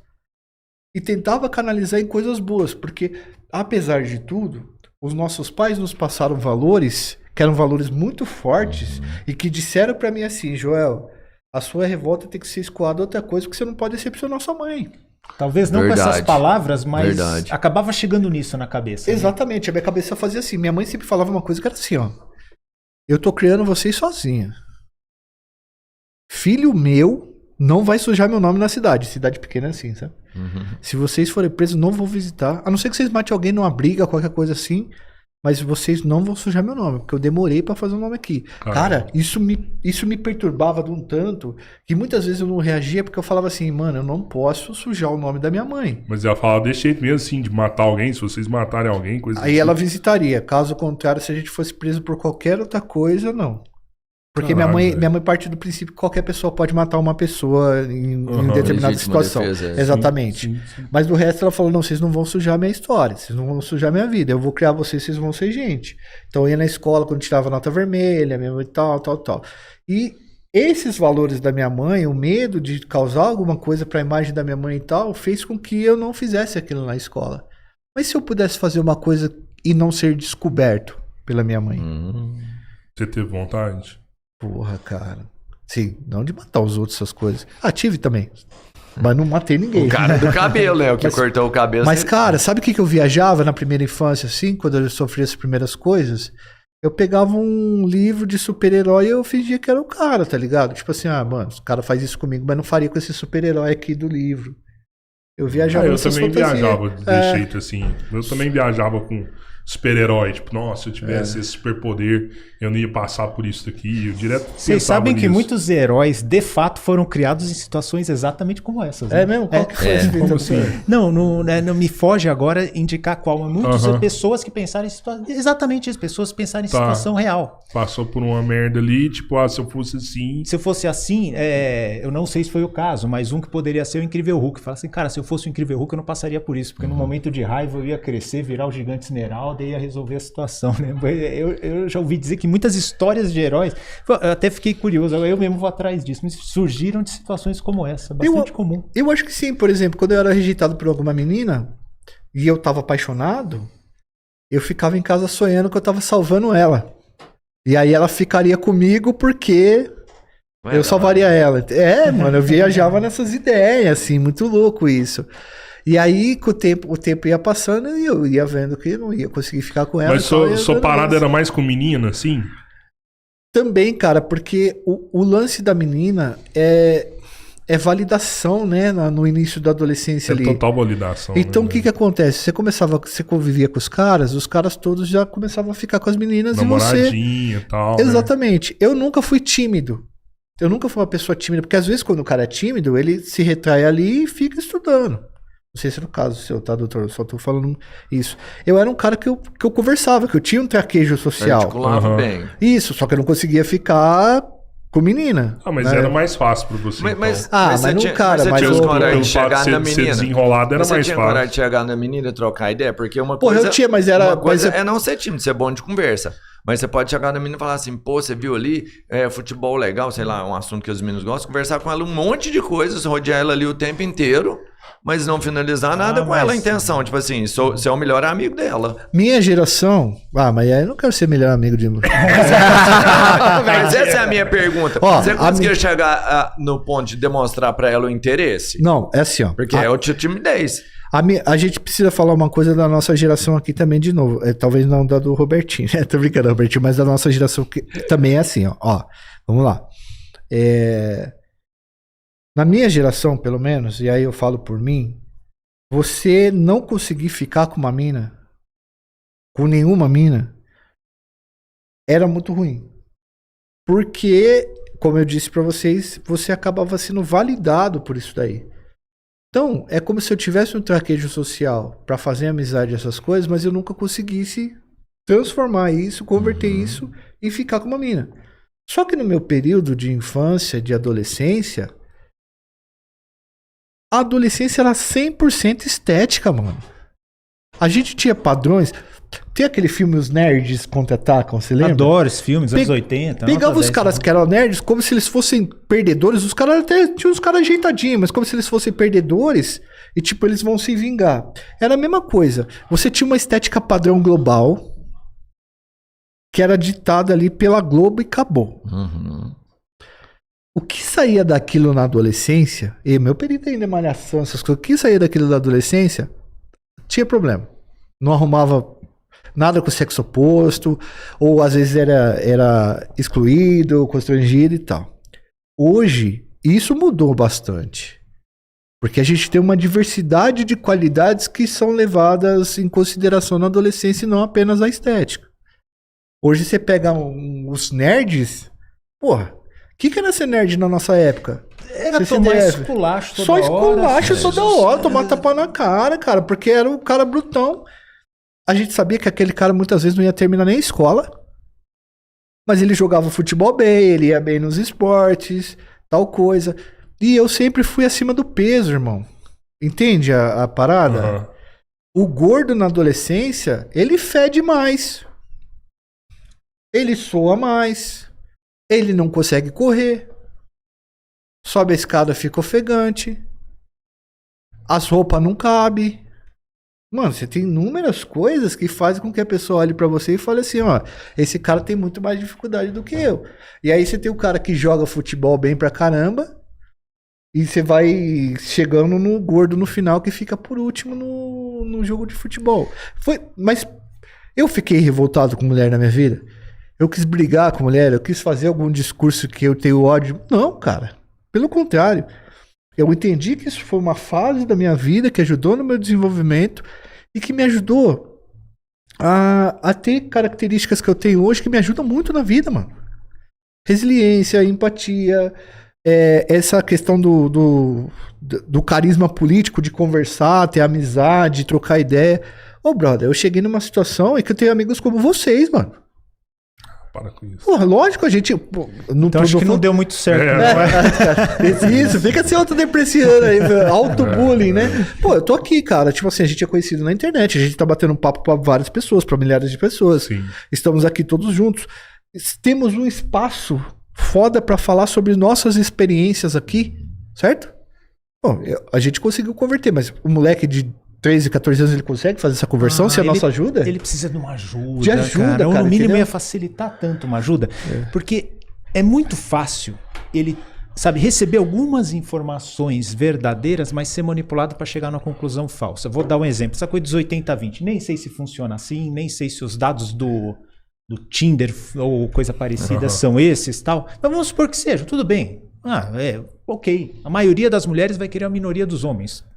Cara, sempre foi assim, sempre vai ser, lógico. É uma coisa, é até cansativo, autoexplicativo isso. Eu lembro que a minha cunhada resume isso de um jeito interessante. Ela fala assim, Fernando, as coisas se ajeitam. Minha cunhada é como uma irmã pra mim, né? A esposa do meu irmão mais velho. Ela falou, Fernando, as coisas se ajeitam. Aquele lá que é mais bonitão, vai encontrar também a bonitona, os dois vão se ajeitar de um jeito. Aí pode ser que dê certo, pode ser que eles vejam que a beleza não dá certo, daqui a pouco faz 2 filhos e separa, não sei, ou separa antes, pode ser. Aquele que é mais ou menos, vai encontrar mais ou menos, né? Quanto a relação à aparência física. Quem é rico, frequenta ambiente de rico, acaba conhecendo gente mais rica. Quem é mais pobre, frequenta ambiente mais pobre, acaba conhecendo gente mais pobre. As coisas se ajeitam. Será que não dá para ter uma conversa com um adolescente nesse sentido? Será que eu sentiria a falta disso? Fala, Fernando, como que eu... Sabe, essa é uma fantasia que eu tenho. O Joel está falando tanta de fantasia. Sabe aquela pergunta, qual conselho você daria se você voltasse no passado, sabe? Encontrasse o Fernando lá no passado. Uma vez eu vi o Whindersson Nunes respondendo essa pergunta, ele falou, sabe o que eu ia fazer? Eu ia levar numa churrascaria e falar, come à vontade aí, o que você quiser, sai empanturrado, né? O Whindersson Nunes falou. Você vê como cada um pega da história. Eu ia falar isso, cara, tenha calma. As coisas vão se ajeitar, você está estudando, você está no caminho certo. Outra coisa que eu falaria para mim mesmo. Cara, você tá certo, você tá entendendo o que está acontecendo. Não se renda ao grupo por causa disso. Não se prostitua. Não se prostitua por causa disso. Não renda, você tá certo. Vai atrás das suas convicções. Isso que está acontecendo com você são injustiças que todo mundo encontra. Eu ia tentar me convencer disso. Agora, se tivesse um Fernando desse, mais velho, falando comigo lá, poxa, não dava para eu compreender melhor essa coisa dos 80-20? Fernando, as coisas vão se ajeitar. Você vai encontrar uma pessoa que vai encontrar valor em você. Né? Eu vou dar um exemplo da minha esposa. A minha esposa, ela é magrinha hoje. Mas quem é magrinha na vida adulta, era magrela na infância e adolescência. Pode crer, mano. Né? E ela fala, apelido de Olivia Palito e tal. Eu lembro quando a gente foi para Orlando, até ela encontrou a Olivia Palito lá em Orlando, né? Uma cosplayer da Olivia Palito oficial lá. E de longe, até a Olivia Palito chamou ela de Olivia Palito, né? Então, e ela leva na brincadeira hoje isso, né? Hoje ela é magrinha, mas ela é muito magrela. E lógico que zoavam ela com isso.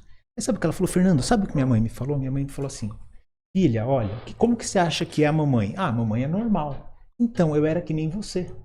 Então, se você é assim, quando você ficar mais velha, quem é mais velho engorda. Você vai ficar igual a mamãe, vai ficar normal. Tá tranquilo, tá tudo bem. Agora, sabe aquela que é bonitona hoje? Aí ela falava, exemplo, sabe aquela que tá com mais gordona? Ah, então, ela era bonitona na tua época. Sabe, na tua idade ela era bonitona. Aí a pessoa fala, pô, vem aquela validação do sentimento. Não é alguém que fala, isso é bobagem, deixa pra lá. Não, valida o sentimento da pessoa. E depois traz uma visão de esperança, uma visão um pouco mais segura, traz uma segurança para ela, né? E é curioso a experiência que eu tenho com a minha esposa. a minha esposa, porque ela conta uma história dessa, eu falo, cara, seria muito legal eu ter ouvido algo parecido com isso quando eu tava me sentindo muito inseguro, né? Inseguro por bobagem, aos olhos de hoje, mas naquela época não era bobagem. Pelo amor de Deus, cara, era um mundo, né? Não é verdade? Sim, era um sim. mundo. Então, se alguém desse essa validação... E outro dia eu até cheguei pra minha esposa e falei pra ela, amor, você conta muitos conselhos que sua mãe dava, né? Conto.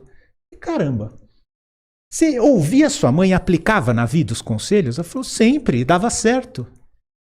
Falou, olha como é a coisa, a experiência de cada um. Pra mim, isso é uma coisa doida. Primeiro, porque eu nunca tive conselho. E o pouco conselho que vinha não fazia sentido nenhum, então eu não aplicava. Porque não fazia sentido nenhum. Então, tava pensando Mas nisso. é Será que que eu a minha consigo- experiência, ela vai servir pro meu filho? Às vezes, nas tentativas que eu tive respostas tipo, você não tá entendendo o que tá acontecendo. Pô, filho, é assim, assim, assim. Não, pai, você não entende, é diferente aqui. Às vezes eu não sei, parece que ele tá fechado a escutar os meus conselhos, a ouvir minhas experiências. A ouvir experiências, quer dizer, né? Pai fechado a ouvir as experiências e tentar compreender. Exatamente. O filho fechado pra Mas- escutar. Aí que tá. O Então, filho, talvez pode ser eu fechado também, né?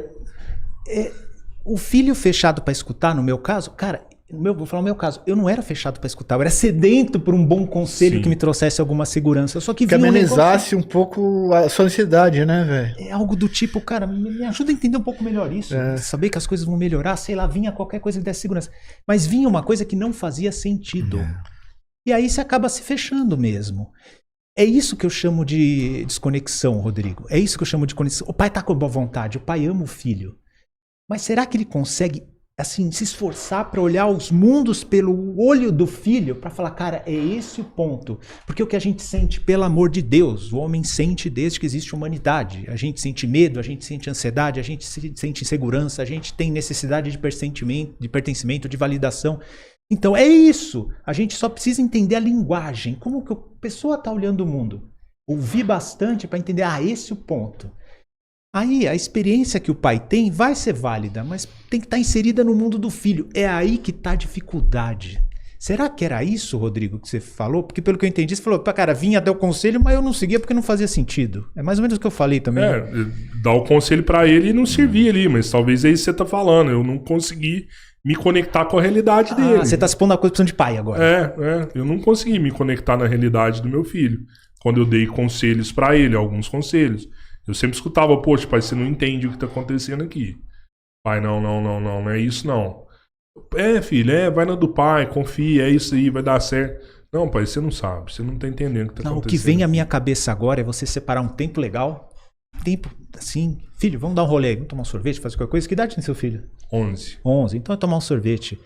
Fala o que o pai não tá entendendo, me faz entender, vamos conversar que eu quero entender. Pô, isso é legal pra caramba, né? Sim, Eu acho total. que o caminho é por aí. Criar essa conexão de verdade, né? Do tipo, porque ele fala, pai, você não tá entendendo. Você fala, não, é assim, sim, porque eu sei, porque eu sou mais velho. Aí, né? Rompeu. Aí já não tem Agora validade nenhuma, né? você fala, olha, filho, eu acho que eu sei o que você tá passando, mas talvez tenha algo que eu tô perdendo. Tenta, eu queria me ensina, né? Eu acho que a gente tem que, sei lá, por exemplo, tava falando um negócio que no ensino médio ficou mais fácil e tudo, mas assim, eu achava que eu não ia namorar. Até quase terminar o ensino médio, eu achava que eu não ia namorar. Na vida, tá?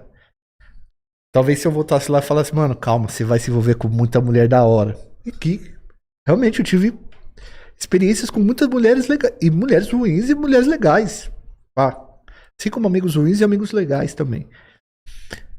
Mas se eu tivesse acesso a uma narrativa que me dissesse que o problema do mundo é a mulher e que eu devo odiar a mulher, Se você teria ódio. que é o alvo da minha, era a raiz da minha rejeição, ou que eu devo odiar qualquer esportista, ou que eu devo odiar, sei lá, o professor, será que mais tarde eu não calcificaria isso? Eu não deixaria essa ferida sempre aberta?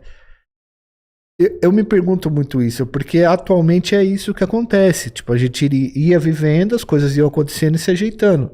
Hoje você tem toda uma narrativa e um mundo que sustenta aquilo que você tá ressentido, pô. Você tá ressentido, como eu disse, você vai na rede social, você tem um mundo ali que vai ficar te jogando ressentimentos. Cara, e aí tudo, assim. a gente dá uma estudada nas coisas e, por exemplo, vamos supor que você entre nesse mundo que fale, sei lá, você demonstra pro algoritmo que você tem ódio de mulher.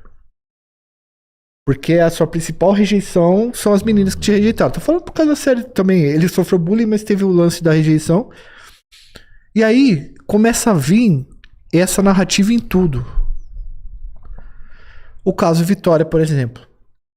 No Twitter, eu tenho um Twitter que é um X que não tem o nome de ninguém pra buscar informações lá quando eu preciso montar alguma coisa.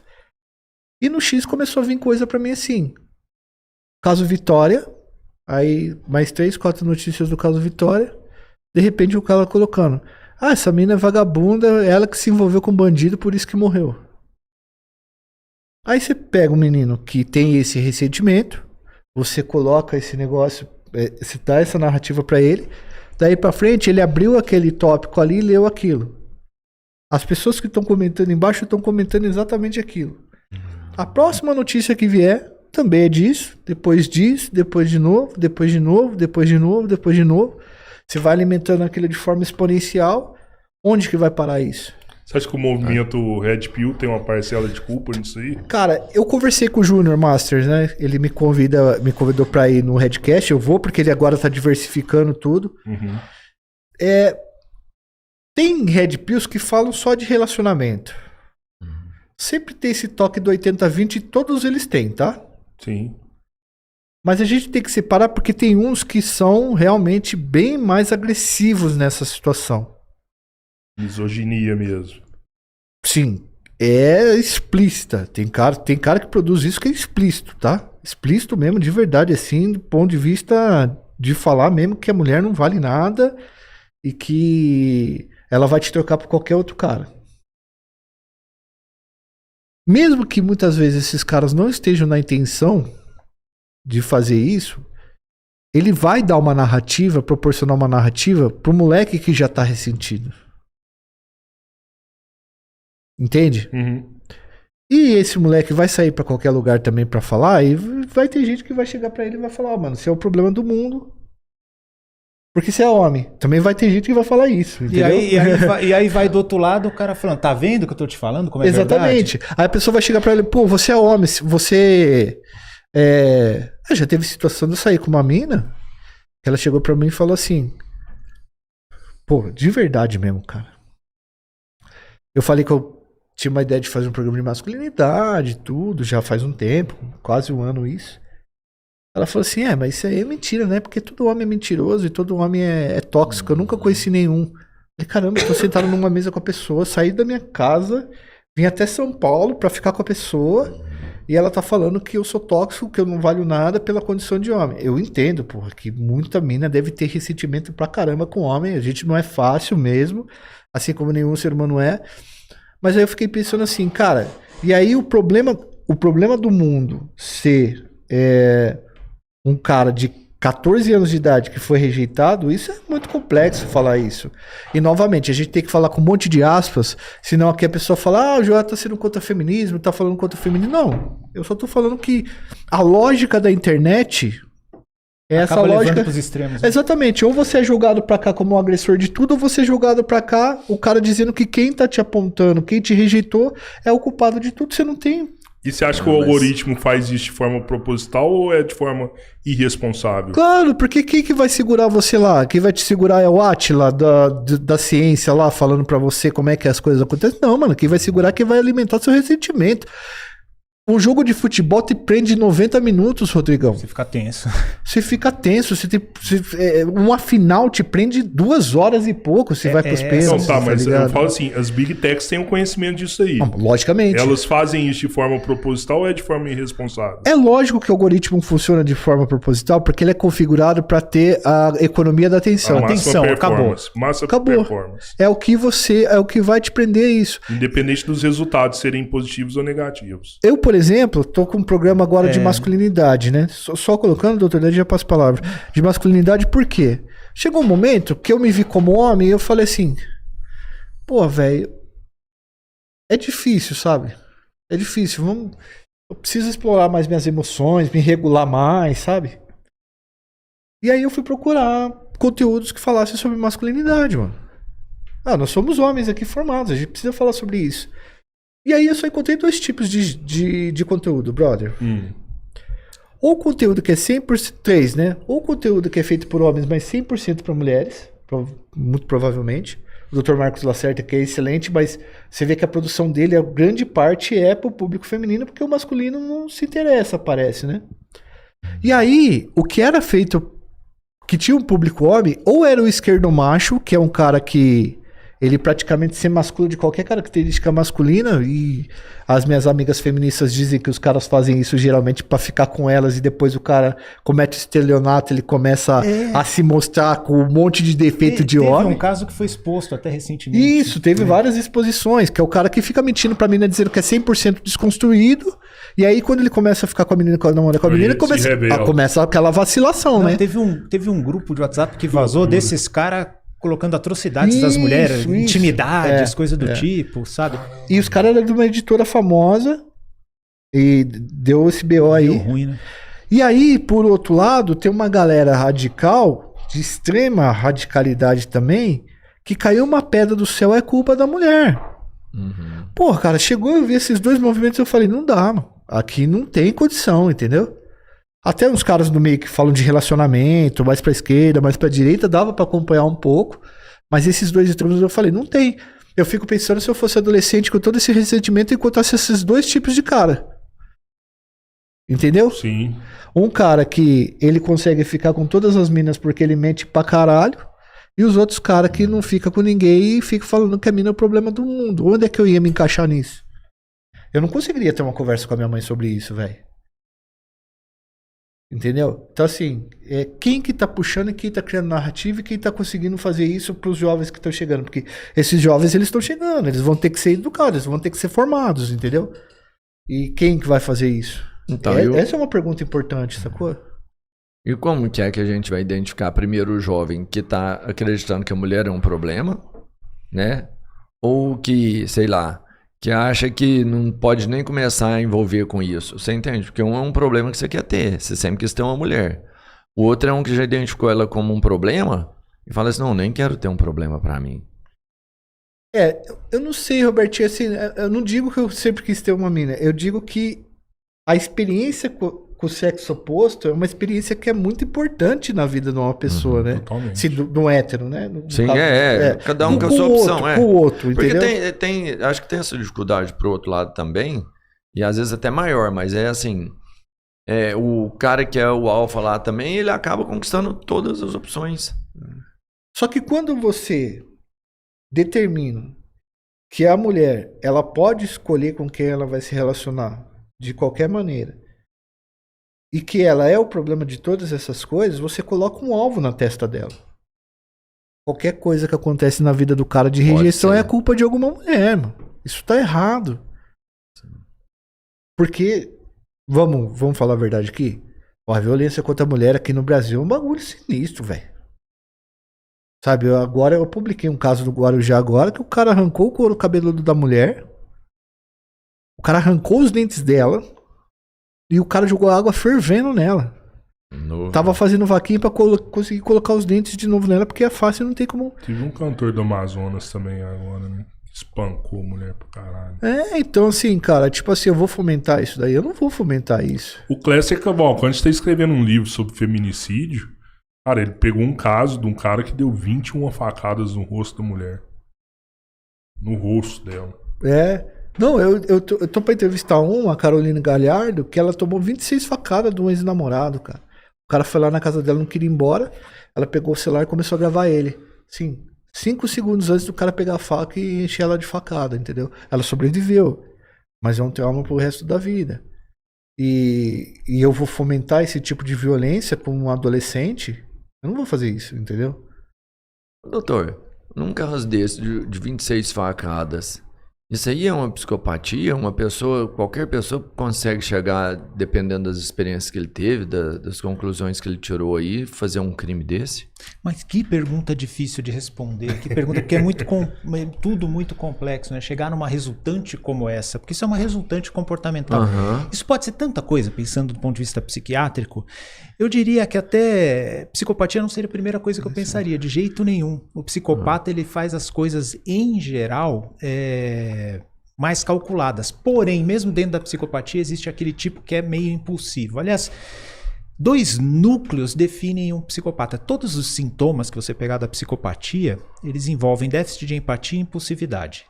Uns mais para um lado, outros mais para o outro, e quando combina forte essas duas coisas, então é explosivo, né? Então, uma pessoa dessa pode ser um psicopata impulsivo? Pode ser um psicopata impulsivo. Tem pessoas que têm explosões. Tem até um transtorno que é apelidado de transtorno do Hulk, né? Que é o transtorno explosivo intermitente. É aquela pessoa que tá como a gente está aqui, calmo, tranquilo, né? Precisa tomar cuidado com os debates, né? Cadê o decreto? Caraca. Precisa tomar cuidado com o debate, porque se alguma pessoa dessa está naquele momento, ela pode ter uma atitude terrível, muito violenta. E se tiver com uma arma na mão, às vezes ele pode usar. Não seria surto, seria algo Não da seriam personalidade dele. psicóticos. Não é também da personalidade.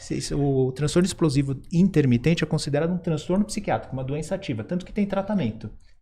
Eu tenho um amigo de infância meu, não vou dizer o nome por questões de privacidade, que ele tinha essas explosões, e o tratamento costuma ser bem simples. O tratamento com antidepressivo falou, Fernando, eu tô vendo que a vida pode ser diferente, eu não tô explodindo mais com ninguém. Tá todo mundo te agradecendo, falou assim, né? E aí fica recorrente na vida dele? Fica recorrente. Tipo, todo dia ele pode ter uma explosão dessa? Pode. Alguns mais, outros menos. Nossa, imagina se relacionar com uma pessoa que não se trata assim, cara. Tem subtipos que, assim, ele tem explosões menores e mais frequentes, ou tem um subtipo que tem explosões absurdas e menos frequentes. Então, será que não pode ser um caso como esse? Será que não pode ser um caso, por exemplo, uma pessoa que tem um transtorno do humor psicótico? Então, o humor dela altera de uma maneira muito grande, e a pessoa entra numa psicose e pode cometer um ato como esse? Não nos casos que vocês estão comentando, tá? Sim. Porque aí é questão de feminicídio, aí é outra coisa, é uma psicologia à parte. Mas então pode ser muita coisa. Não dá para dizer que qualquer pessoa que faz atrocidade é psicopata, e nem que todo psicopata vai cometer atrocidade. Essa é uma abordagem muito rasa que a gente vê bastante aí na internet, né? E eu acabo até tendo menos alcance porque eu faço uma abordagem mais ponderada, que exige mais raciocínio, o povo não gosta, né? O povo gosta responsabilidade, né? Falar que todo psicopata é um criminoso, né? Coisa do tipo, né? No corte a gente vai colocar isso, né? O Pedro Henrique já tá com a dedo fervendo lá pra colocar psicopatia. Mas essas explosões, elas acontecem desde... Tem algum momento da vida do paciente que desencadeou isso aí e essas explosões começaram? Sim, quando é uma doença psiquiátrica ativa, sim, tem um momento que começa. Por exemplo, no transtorno bipolar, normalmente, quando a pessoa tem, não é todo transtorno bipolar que tem esse tipo de coisa também, mas quando a pessoa tem essas manias psicóticas e muito agitadas, normalmente é do início da vida adulta para frente, né? Tá. Tem, por exemplo, uma pessoa com TDAH.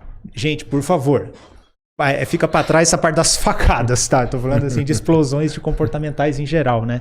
O TDAH tende a ser mais na infância e idade pré-escolar, tende a melhorar na adolescência, e na vida adulta normalmente a pessoa não tem mais isso. Então, cada doença tem um momento que ela é mais comum de acontecer, o que a gente chama em epidemiologia, a gente chama de pico modal. Sim. Modal é moda, coisa que acontece muito. E pico é a fase da vida em que mais acontece. Então pode acontecer em diversos momentos. Quando é transtorno de personalidade grave, por exemplo, transtornos que são mais propensos a esse tipo de desregulação, é o transtorno borderline, muito comum. O histriônico com menor grau de comportamental, é mais nos afetos, nas emoções. E o psicopata também pode acontecer isso, né? Aí é mais perene ao longo da vida, em alguns momentos ao longo da vida. Por quê? Porque justamente vem da construção da personalidade da pessoa. E personalidade é algo que a gente carrega para todo lado. Como diria o Tiririca, né? Eu tento fugir de mim, mas onde eu vou, eu tô. Então, onde a gente vai, a gente carrega a nossa personalidade a vida toda. Pô, cara, eu fico curioso. E o podcast Três Irmãos é assim, né? Vai de 0 a 80. Muda de um assunto ali pro outro. Mas você já chegou a atender teve algum paciente que teve esse transtorno de personalidade, ter várias personalidades? Igual aquele filme do Fragmentado. Então, mas foi a primeira... Quando eu comecei a conversar com ele, trocar ideia, foi a primeira coisa que eu perguntei pra ele. É muito curioso isso aí, velho. Você fala assim, será que essa pessoa existe mesmo? Cara, eu queria... Pode complementar a questão, Rodrigão? Além disso, Tu já atendeu um cara que era narcisista mesmo, diagnosticou narcisista também, ou não? Tá. Tipo, os dois baratos aí. Porque é o bagulho da moda, Sim, né? eles falam que é difícil diagnosticar um narcisista, até porque ele não vai confessar que é narcisista, tem né? essas fitas. Tem muita coisa. Já ouvi muito falar isso também. Tá.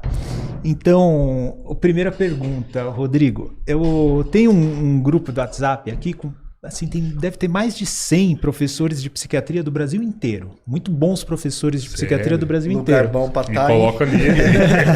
Lugar bom pra conseguir uma receitinha do remedinho. É muito legal. Compartilham artigos, pedem indicação de profissionais no Brasil inteiro, tal. É um psiquiatra aqui de São Paulo, que ele é muito agregador, então tem esse grupo aí, centenas, né? E surgiu esse papo um dia lá sobre transtorno de personalidade múltipla, né?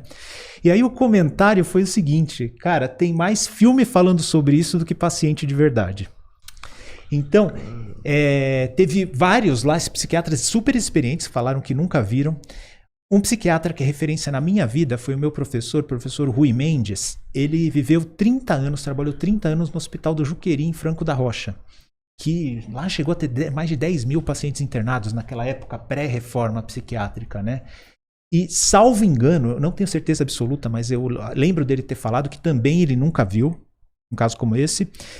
E eu vi um caso que tangenciava isso, mas que não era exatamente isso. Uma mulher, uma senhora, eu lembro muito da imagem dela, uma senhora daquelas crentes de periferia que usa saia jeans, sabe, com coque, bonitinha, assim, uma senhora que teve que reconhecer o filho no IML. E o filho morreu precocemente, adolescente, coisa ligada à criminalidade. E depois desse dia, ela assumiu a personalidade de uma criança.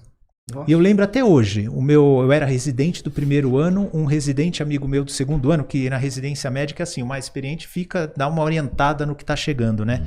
Ele falou, Fernando, vai entrar um caso muito intrigante aqui.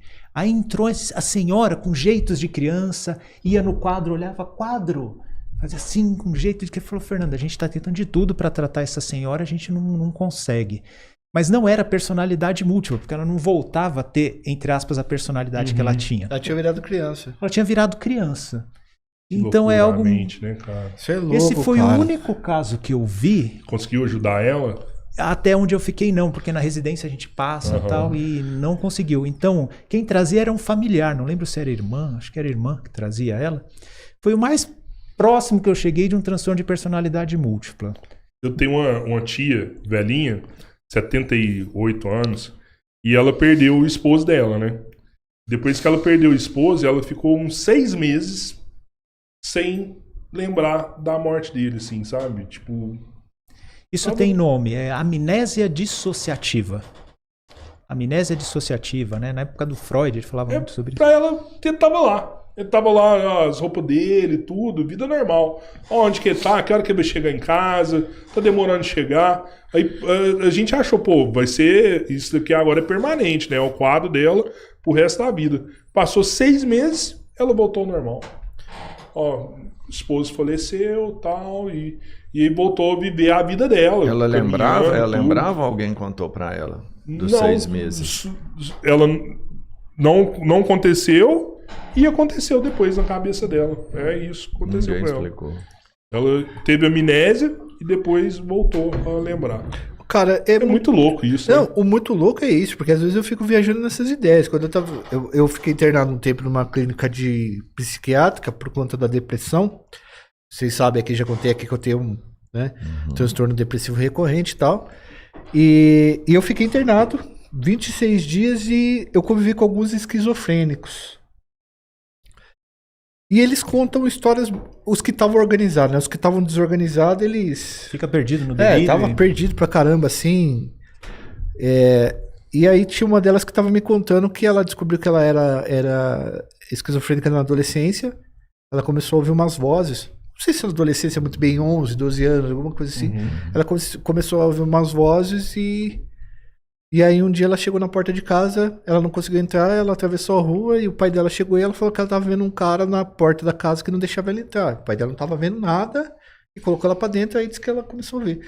Doutor, a pessoa, Joel, guarda essa aí. Preciso falar do narcisismo, né? Perdão, pode falar. Não, mas guarda essa aí, que esquizofrenia Eu tema que tenho uma curiosidade interessantíssima sobre isso que eu vi na época da clínica, eu queria perguntar pra você. O meu professor Rui Mendes me ensinou muito sobre esquizofrenia, é um tema que eu gosto. Apesar de hoje eu trabalhar mais com transtornos do humor, depressão e transtorno bipolar, né? A área que eu trabalho lá na USP, coordeno lá um ambulatório de depressão, mas esquizofrenia é um tema que são pacientes que eu tenho muito carinho por eles, eu gosto muito de ajudar. Mas enfim, olha, paciente que chegou no meu consultório, doutor, eu tenho esse comportamento que eu vejo que faz mal para mim e para as pessoas. Eu acho que eu desconfio que eu tenha narcisismo. Eu nunca recebi. Eu acredito que talvez exista isso, né? Existe, deve ter um cara que busca um tratamento, mas eu nunca recebi um paciente que quisesse melhorar com relação a isso. O que a gente vê muito é assim, poxa, uma pessoa que tem um narcisismo grave vai ter muito problema de relacionamento. Vai ter muito problema de relacionamento, não apenas íntimo, às vezes no trabalho, com amigos, acaba não fazendo uma rede de amizades boas, o que é muito importante para a vida. Quero falar disso aqui porque eu sempre desvio o assunto para falar sobre isso, mas eu volto depois. Então, é uma pessoa que acaba tendo problemas de relacionamento ao longo da vida. E muitas vezes isso vai gerar ansiedade, isso vai gerar sintomas depressivos, muitas vezes entra em depressão de fato. Né? Um narcisista, por exemplo, sofreu uma rejeição ou sofreu um revés no trabalho. Muitas vezes conversa o narcisismo com o transtorno de personalidade antissocial, com a psicopatia. Porque os transtornos de personalidade, eles têm grupos. E os grupos, muitas vezes, misturam os sintomas. Né? O grupo da psicopatia, entre a psicopatia, o narcisismo e o histrionismo. Né? Pô, se o cara pode ter os três juntos. Pode ter só assim, só uma pincelada, histrionismo. Histrionismo, ele é o quê? Histrionismo confunde às vezes com narcisista. É uma pessoa que expressa as emoções com muita efusividade. Teve uma vez, por exemplo, eu não vou citar o nome também, eu tenho uma amiga, ela é psiquiatra com traços histriônicos, né? Tem esses traços, ela não chega a ter o transtorno, mas tem os traços. Eu lembro a gente andando num congresso, ela, amiga, cruzando assim, né? Sabe? Amiga, abraçou, como é que você tá? E as crianças, não sei o quê. Eu falei, poxa, encontrou uma amiga de infância, né? Aí saí andando, falei, e aí, de onde você conhece? Não, conheci outro dia, não sei onde. Aí falei, eu já trabalhei com o jeito que é desse jeito, mas não é transtorno, não. Fiz um podcast com ele, igual o Joel falando, tem uns amigos bons igual vocês, nem conhece direito. Então expressa as emoções com muita efusividade. E não apenas esse tipo de apego, também decepções. Você vê, expressa um grau de sofrimento muito intenso e de fato está sofrendo muito intensivamente. Aí abriu a porta ali, saiu, muda, sabe? Então isso que é o histrionismo, né? Então, no caso do narcisismo, você já ouviu falar em cetamina como cura do narcisismo? Não existe cura para narcisismo. Não existe. Não, esquece. Deixa eu explicar. Transtorno de personalidade é algo que vem da formação da pessoa. Lembra que eu expliquei no começo do podcast? Desde a primeira infância vai sendo construída a estante das nossas emoções e dos nossos sentimentos. Sim. Com as experiências, vai sendo construída a nossa biblioteca. No transtorno de personalidade, isso é zoado desde a hora que está construindo a estante.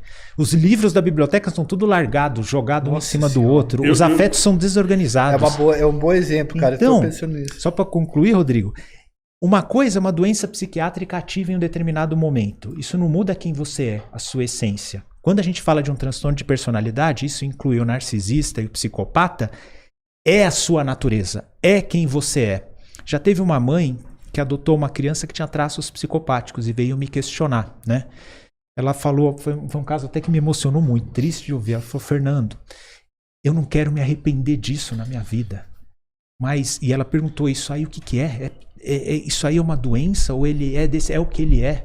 Eu falei, as duas coisas ao mesmo tempo. O jeito dele de ser, o modo com que foram construídos os afetos dele, foram construídos de uma maneira defeituosa. Então, é ao mesmo tempo uma doença, mas é ao mesmo tempo a essência da pessoa. Por isso que os transtornos de personalidade, eles são tão intrigantes desse jeito. Desculpa, mas qual que eram os traços? Oi? Qual que eram os traços de psicopatia que a criança tinha? Assim, primeiro, total déficit de empatia, de apego, tinha alguns comportamentos de maus tratos aos animais. Nossa Senhora.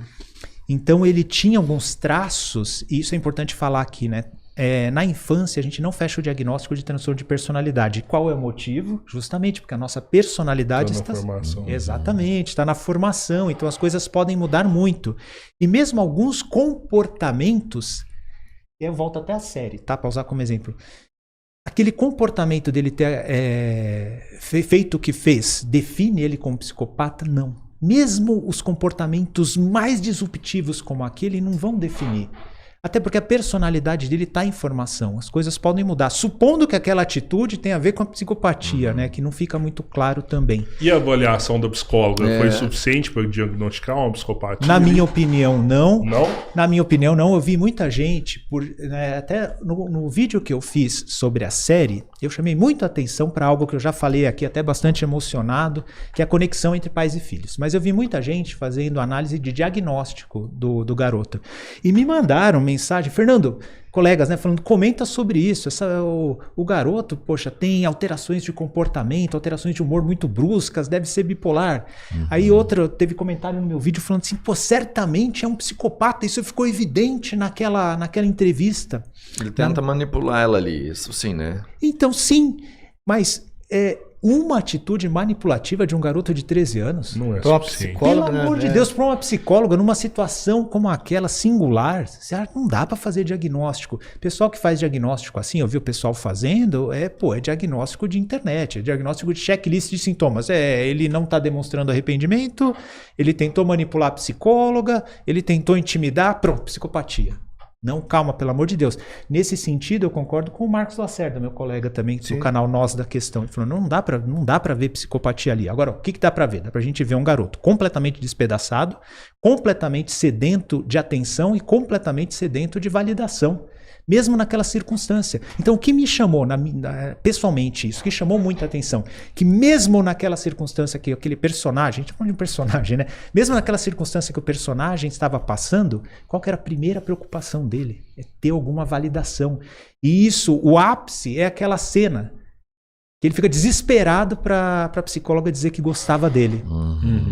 E uma coisa que também fala contra a psicopatia aí, qual que foi o segundo desespero que ele teve quando a psicóloga não quis dizer que gostava dele? Vocês lembram? E não ser querido lá? Era não ser... Ele ficou desesperado por não ser querido pela Ninguém psicóloga. gostava. Eu lembro vocês então.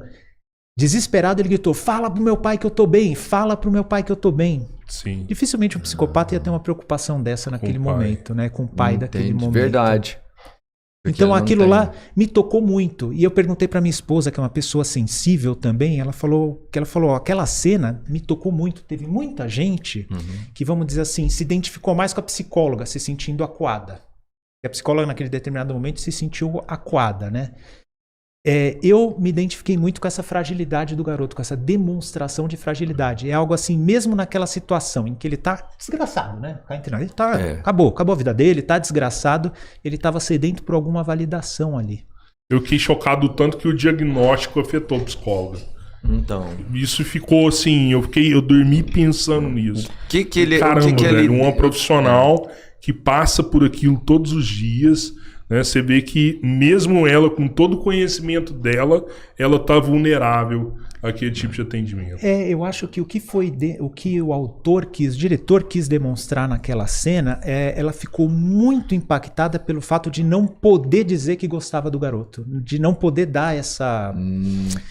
Não poder dar essa validação. Foi a impressão que eu tive, cada um pode, mas eu acho que foi Legal. o que pegou mais nela. a parte humana dela, né? Eu acho que isso pegou bastante no final, que deixou ela muito, muito perplexa, né? Ela teve que ser profissional ali. Eu acho que ela teve que ser profissional. Porém, Rodrigo, na minha opinião, dava para ser profissional. Dava para ser profissional de outra forma ali. E aí entra uma questão humana. As pessoas podem concordar comigo ou não, porque o que eu estou falando aqui foge um pouco da técnica, né? Será que não dava para encontrar uma dimensão saudável e boa naquele garoto? Tem um filósofo brasileiro que ele fala do amor cristão da seguinte forma: você não precisa amar as pessoas com os defeitos e imperfeições que ela tem, mas é possível amar mesmo até um assassino, não pelo que ele é, mas pelo potencial que ele poderia ter sido. Então o que eu estou olhando ali? Um garoto que tinha um pai, uma mãe, que tinha sonhos, que desenhava, que sofreu muito ódio e não soube lidar com isso. Será que não dá para sentir até amor por essa pessoa? Ah, mas ele foi um assassino, sim. Infelizmente, isso aconteceu. Infelizmente, com isso eu não vou concordar. Isso eu não vou achar que existe justificativa. Mas talvez dá para eu demonstrar afeto por essa pessoa que ele era antes de cometer aquilo. Ou porque ele poderia ter sido se as circunstâncias e as decisões dele fossem diferentes. Não é isso que um pai ou uma mãe faz sempre?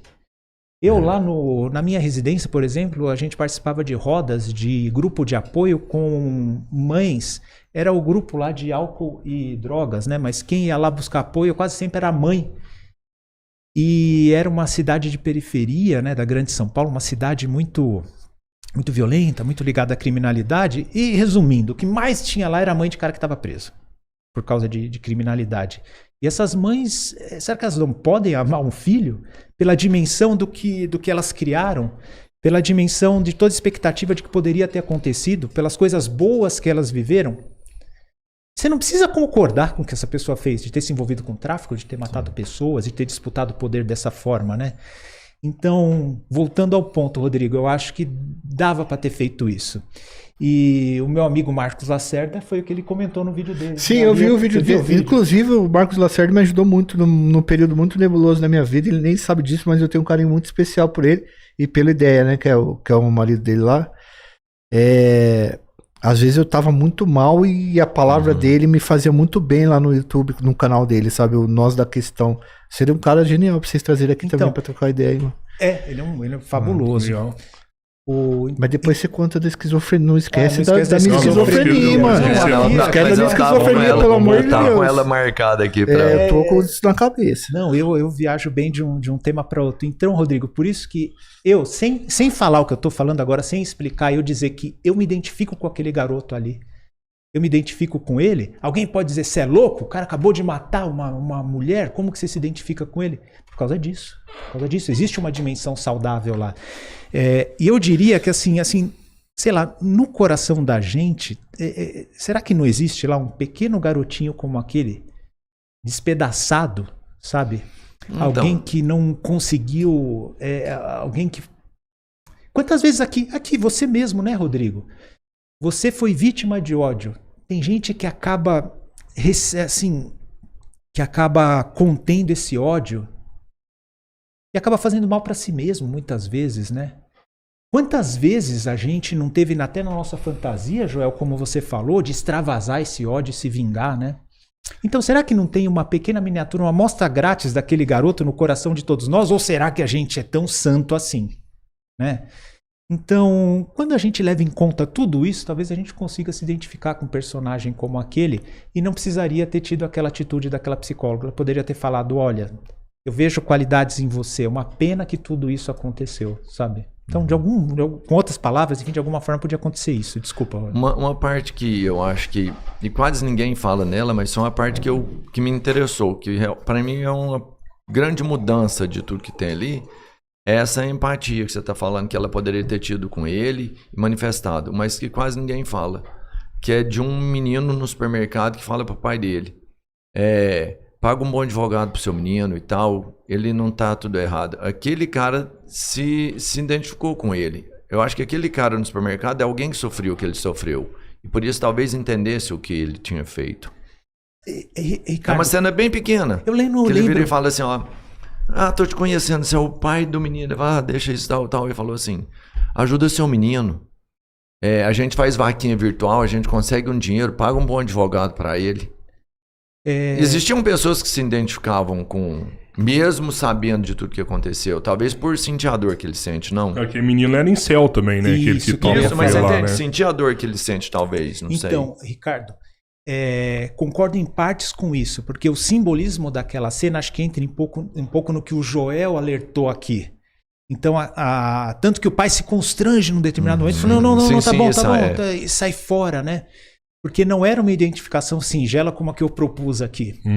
Era uma identificação assim, olha, do tipo assim, a gente sabe, é uma coisa meio meio na surdina. Então, possivelmente aquilo lá estava simbolizado. Aquele cara fazia parte de um grupo que se identificava com a parte ruim do garoto. Tinha até uma certa aprovação ali, Tinha uma certa né? aprovação, a gente te Que ele apoia. fez, né? O mártir, ele é um tipo, mártir. Ele Isso. aconteceu, mas ele não é tão culpado assim não, viu? Ali teve gente mais culpada do que ele e tal. Então, Eu acho que aí cai uma no que validação, aquela né? cena simboliza isso, que tinham grupos de pessoas que viam aquilo com aprovação de fato. Agora imagina na internet a quantidade de pessoas que aprovam isso e ficam bombardeando o moleque dessa aprovação. Porque se você encontrou ali uma pessoa que aprovava aquilo, e você percebe que ela tinha essa mesma vibe desse ponto específico do garoto, na internet você tem milhares de pessoas que têm isso, tá ligado? Mano? Sim. Milhares de pessoas que vão, inclusive, depois que acontecer isso, traçar uma narrativa. Cara, eu vi gente defendendo o King na internet.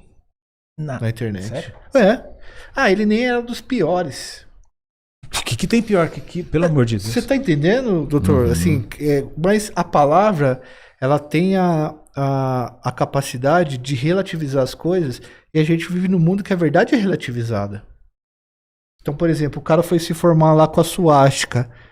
Chega ali na rede social, os caras dão uma cara de pau. Ah, não é suástica nazi, não. Essa é suástica hindu. Então, a verdade, ela fica sendo relativizada e as coisas vão passando, entendeu? Você acha que Inclusive, beijo pra você, eu gosto de você, mas né, não quer dizer que eu tenho que concordar 100%. Você acha que a Carla defende um pouco o King? Não. Eu tenho amizade com a Carla.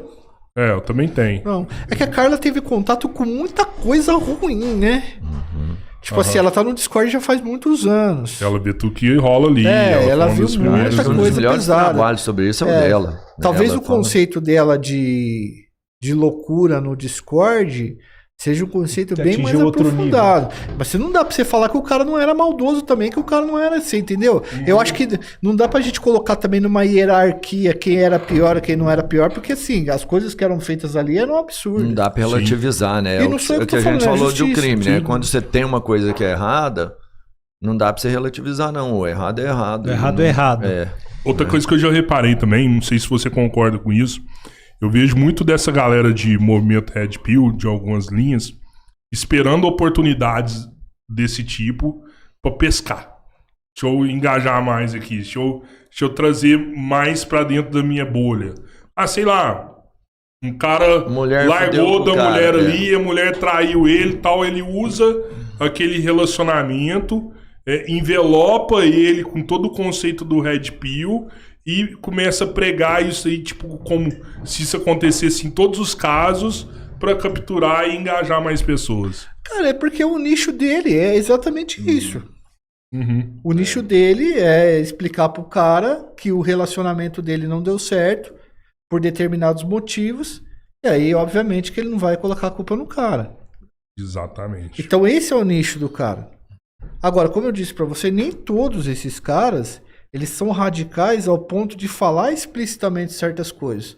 Mas quando eles falam mesmo essas coisas mais ao centro não, mas mais... Não dá pra falar leve também. Mas Não, assim, Red Pill menos já se explícita. reconfigurou, não. Menos explícita, o moleque que tá com ressentimento assistindo isso, ele já entende o recado. Não precisa necessariamente falar explicitamente. Tem cara que fala. Verdade. Tem cara que fala explicitamente, entendeu? Então, isso faz parte...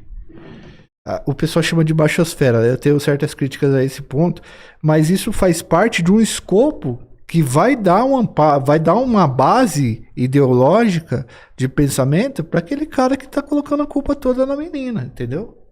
Ou a culpa do bullying nos shed. Porque são os sheds que fazem bullying. Tipo assim, Tô ligado. É. Mas é jogar alvo na testa de alguém, né? Não, é que... Porque quando você faz com o Shed também, de alguma forma, você faz alguém odiar os caras. Então, por exemplo, eu já conversei com alguns desses caras. Cara, nossa intenção não é essa. O Red Pill veio lá dos Estados Unidos, tem uma pegada assim, uma pegada assim. Eu falei, beleza, eu até aceito discutir com você isso. Mas você vai falar que o teu público, uma parte significativa do teu público, não é público que tudo é a mulher que faz? Assim, dá pra negar isso? Se não dá pra negar, né? Uhum. Você entendeu? Sim, concordo. É que dentro daquele grupo, existem pontos válidos discutidos. Eu acho que tem gente que faz isso de uma maneira adequada ou relativamente adequada. Uma coisa curiosa, por exemplo, eu descobri a origem do termo incel. Não era pejorativa. Foi inclusive uma menina ou uma mulher, não sei a idade dela, que criou no Canadá no sentido de criar grupos de ajuda para as pessoas que sofriam com essa solidão, que sofriam, né, com essa inaptidão. Caramba. Então, você vê como o negócio se distorce ao longo do tempo, o que eu acho super válido até. Né? Não, tá, Pô, mas a pessoa que está passando... O termo é uma instituição, então, para ajudar as pessoas que não conseguiam. Esse termo incel, essa menina criou, né? Que seria o celibato involuntário, num contexto de grupo de ajuda para essas pessoas que se sentem solitárias e estão menosprezadas desse jeito. E aí que eu quero dizer, o negócio começou com uma boa intenção, com um ponto válido. E aí depois descambou para isso, né? Enfim, parece que as pessoas esquecem daquela virtude aristotélica, né? Tem vício dos dois lados, né? Será que a gente não encontra um meio termo entre as coisas, né? Então, e aí eu troco ideia com os caras, mas eu falo pra cara, o público, tem um público seu que é alimentado dentro desse ressentimento, e os caras, eles viram radicais ao ponto de ficar o dia inteiro xingando mulher, velho. Porra, tem cara que fica o dia inteiro criando meme de que a mulher vai botar chifre no cara, vai trair o cara e tal. Eu acho que vira meio que isso. Todo momento escoando ressentimento. Você precisa de uma vítima. Um alvo, né? Esse cara, pra mim, ele é tão... Assim, ele realmente sofreu com uma mulher. Mas é difícil, e eu sei que acontece. Mas quando você relata aí, a pessoa talvez mais significativa da sua vida foi uma mulher. Foi sua mãe que batalhou e tudo mais, da sua... Né? Enfim, esse cara que cria uma versão total para uma mulher é estranho, mas eu sei que com certeza existe. Mas que existem muitas, e eu acredito que a grande maioria das mulheres são realmente muito boas pessoas, sabe? Mesmo para relacionar, não num conceito amoroso, mas pra você ter ela como amiga às vezes, pra você ter um conselho, sabe? Poxa. E esse cara tem uma versão de uma coisa que fatalmente é muito boa. Isso aí não há dúvida. Ó, vocês que estão me ouvindo aqui, câmera, feche minha aqui. Ó, vocês que estão me ouvindo aqui, mulher faz bem para homem. Pode fazer esse corte. Pode fazer esse corte. Isso a medicina mostra muito claramente. Eu tô nessa fita também, concordo plenamente. A medicina, a sociologia, me envolvi com mulheres maravilhosas na minha vida, mulheres... pronto. E é isso. Pessoas boas ou ruins, tem de tudo que é sexo, de tudo que é tipo, mas assim...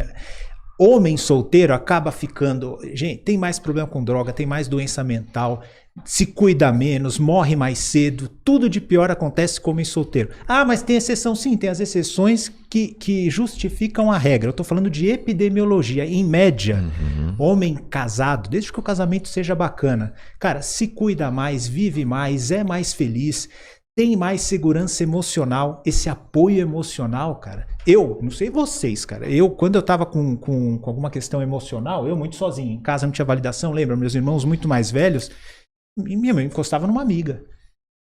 Amigo, meu, você conta um negócio emocional pra ele, às vezes ele quer contar uma piada pra te distrair do negócio, mano. Entendeu? Ou quer te levar pra beber, né? Não quer ouvir. Não, já passei situações extremamente constrangedoras com amigos queridos, não é dizer amigo querido, pô, eu gosto do cara, mas na boa. Truta mesmo, né, irmão? Eu gosto, mas eu ia encontrar numa mulher. Então, a verdade é essa, bons relacionamentos, me permite fazer esse parente, porque todo lugar que eu vou, eu acabo desviando o assunto pra falar disso. E aqui eu nem vou desviar muito o assunto. Esse cara é bom, né? Que é o estudo de Boston, que mostra que... É um estudo interessantíssimo, cara. Segue pessoas desde a década de 30 até hoje. Eu lembro que eu falei isso uma vez. Falei, doutor, você tá mentindo. Já morreu tudo, década de 30, caramba. Então, quase 100 anos, né? Assim, a duração do estudo, né? É o estudo mais longo a respeito da felicidade. Ele é conhecido isso, como estudo mais longo a respeito da felicidade, né? Estudo de Boston, lá em Harvard. Porque segue não só as pessoas, mas segue as famílias e os descendentes. E aí foram ver quais fatores mais ligados à felicidade e satisfação com a vida. Aí foram pesquisar, será que é um nível socioeconômico? E lá eles entrevistavam, né, trabalhadores em trabalhos simples lá em Boston e estudantes e pessoas formadas em Harvard. Perceberam que não tem nada a ver com satisfação com a vida, isso aí, ocupação que você tem, né?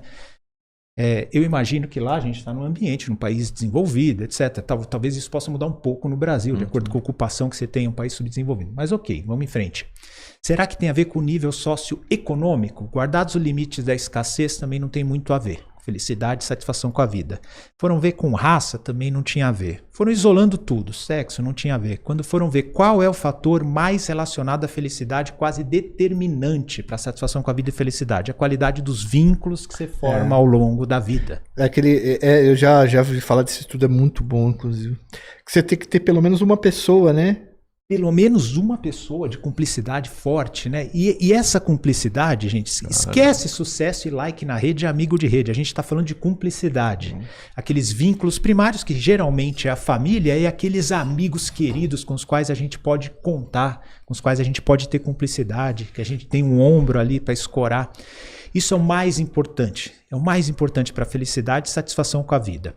Aí a gente volta, dei aquele desviado do assunto para falar disso, né? É óbvio que a relação conjugal é talvez a mais importante de tudo. Acho que começa com a relação que você tem com os pais. Na adolescência prevalece muito a relação com os amigos. No início da vida adulta é com o seu parceiro, sua parceira e com seus filhos. Isso é o mais importante. E com aqueles amigos queridos que a gente carrega ou desde a infância ou a gente vai fazendo outros ao longo da vida. Por isso que o dia que eu vou escrever um livro a respeito disso, e o tema vai ser: a felicidade está nos outros. Sabe essa coisa? A felicidade você tem que encontrar dentro de si. Eu entendo até esse ponto de vista, sob um certo ponto de vista, isso aí pode ser muito verdadeiro. Mas parece que a verdadeira felicidade e satisfação com a vida está nos outros. E aí a gente volta ao que a gente estava conversando aqui. Pega um cara como esse, que teve um ressentimento numa determinada época, como eu tive, como o Joel teve, deixou bem claro aqui. Tem esse ressentimento alimentado. As coisas começam a fazer sentido na cabeça dele, até porque ele só recebe isso. E quando a gente recebe uma coisa, gente, que está em consonância com os nossos sentimentos, cara, aquilo lá grava na nossa mente muito fácil. Fixado. Essa é a verdade. Aquela coisa, sabe, a gente acredita no que quer acreditar. Então o cara quer acreditar nisso, acredita mais ainda. Eu fico pensando, cara, no que esse cara tá se privando de viver em bons relacionamentos, cara. E assim, doutor, 100% verdadeiro isso aqui, ó. Nós todos somos produtores de conteúdo aqui. Todo produtor de conteúdo sabe com 100% de certeza os afetos que estavam vendo, os ressentimentos que estavam vendo. Todos. Quando você produz seu conteúdo, você sabe os ressentimentos que você está movendo dentro das pessoas. Porque se a gente produz conteúdo, e se a gente é bom nisso, vocês são mais do que eu, né? É porque a gente sabe, de alguma maneira, mexer com os afetos das pessoas. Exatamente. Vai da nossa índole se a gente vai mexer nisso para o positivo ou vai mexer, independente positivo ou negativo, só para ter alcance. Né? Eu tento não me vender a isso. Eu tento tudo que eu falei isso pro Joel até. Cara, qualquer tema que aparece, a primeira coisa que eu penso, cara, no que isso pode ajudar a vida das pessoas, eu vou fazer um vídeo a respeito disso, né? E assim, cara, é muito doido isso, porque você, de novo falando esse negócio das mulheres aí, você generaliza coisa para um gênero inteiro e, como você disse, você perde uma oportunidade e muitas oportunidades de ver coisas muito boas, velho. Joel, graças a Deus, eu falo com muita humildade isso, e quando eu falo graças a Deus é o pé da letra, eu considero uma graça divina a esposa que eu tenho. Sim, eu falo isso, falei até no dia do casamento isso, sabe, eu acho que ter ela do meu lado quando eu vou dormir, quando eu acordo, é assim, é Deus me falando, ó, lembra que eu te amo, que ela tá aí, ó. É algo assim, sabe? Eu olho assim, cara, é não me deixar esquecer que Deus me agraciou, Deus me ama, Deus cuidou de mim, ter ela do meu lado. Eu passei por relacionamentos muito ruins. Nossa Senhora. Eu passei. Assim, eu tive vários relacionamentos, alguns muito ruins. Eu não vou entrar em detalhe, porque talvez você pode chegar na pessoa, a pessoa pode até vestir a carapuça, até com razão ou não, mas enfim. Eu passei por relacionamentos muito ruins. Aí você pergunta, Fernando, você passaria tudo de novo se você soubesse que no final, no efeito borboleta, se fosse encontrar a tua esposa, eu passaria por tudo de novo. Agora, se eu ficasse alimentando ressentimentos dos meus relacionamentos ruins, que eu tive relacionamentos muito ruins mesmo, poxa, eu podia me privar de um relacionamento maravilhoso que eu tenho, que faz muito bem pra mim. Isso que a gente não pode deixar ser alimentado nos jovens. E isso tem me deixado muito puto, cara, que é a falta de responsabilização das pessoas na relação. Ah, isso é interessante conversar. É mais fácil, tipo assim, ó, você não ter dado certo com uma mina e você jogar a culpa nas mulheres do que propriamente você não ter dado certo, entender o que refletir, aconteceu. responsabilização, saber que é uma culpa da dinâmica que aconteceu ali, não necessariamente. Às vezes a pessoa é ruim também, mas não tem problema. Você tá no meio da dinâmica e você tá deixando aquilo acontecer de certa maneira. As pessoas se responsabilizam mais. E aí dá aquele negócio do seguinte: você abre qualquer.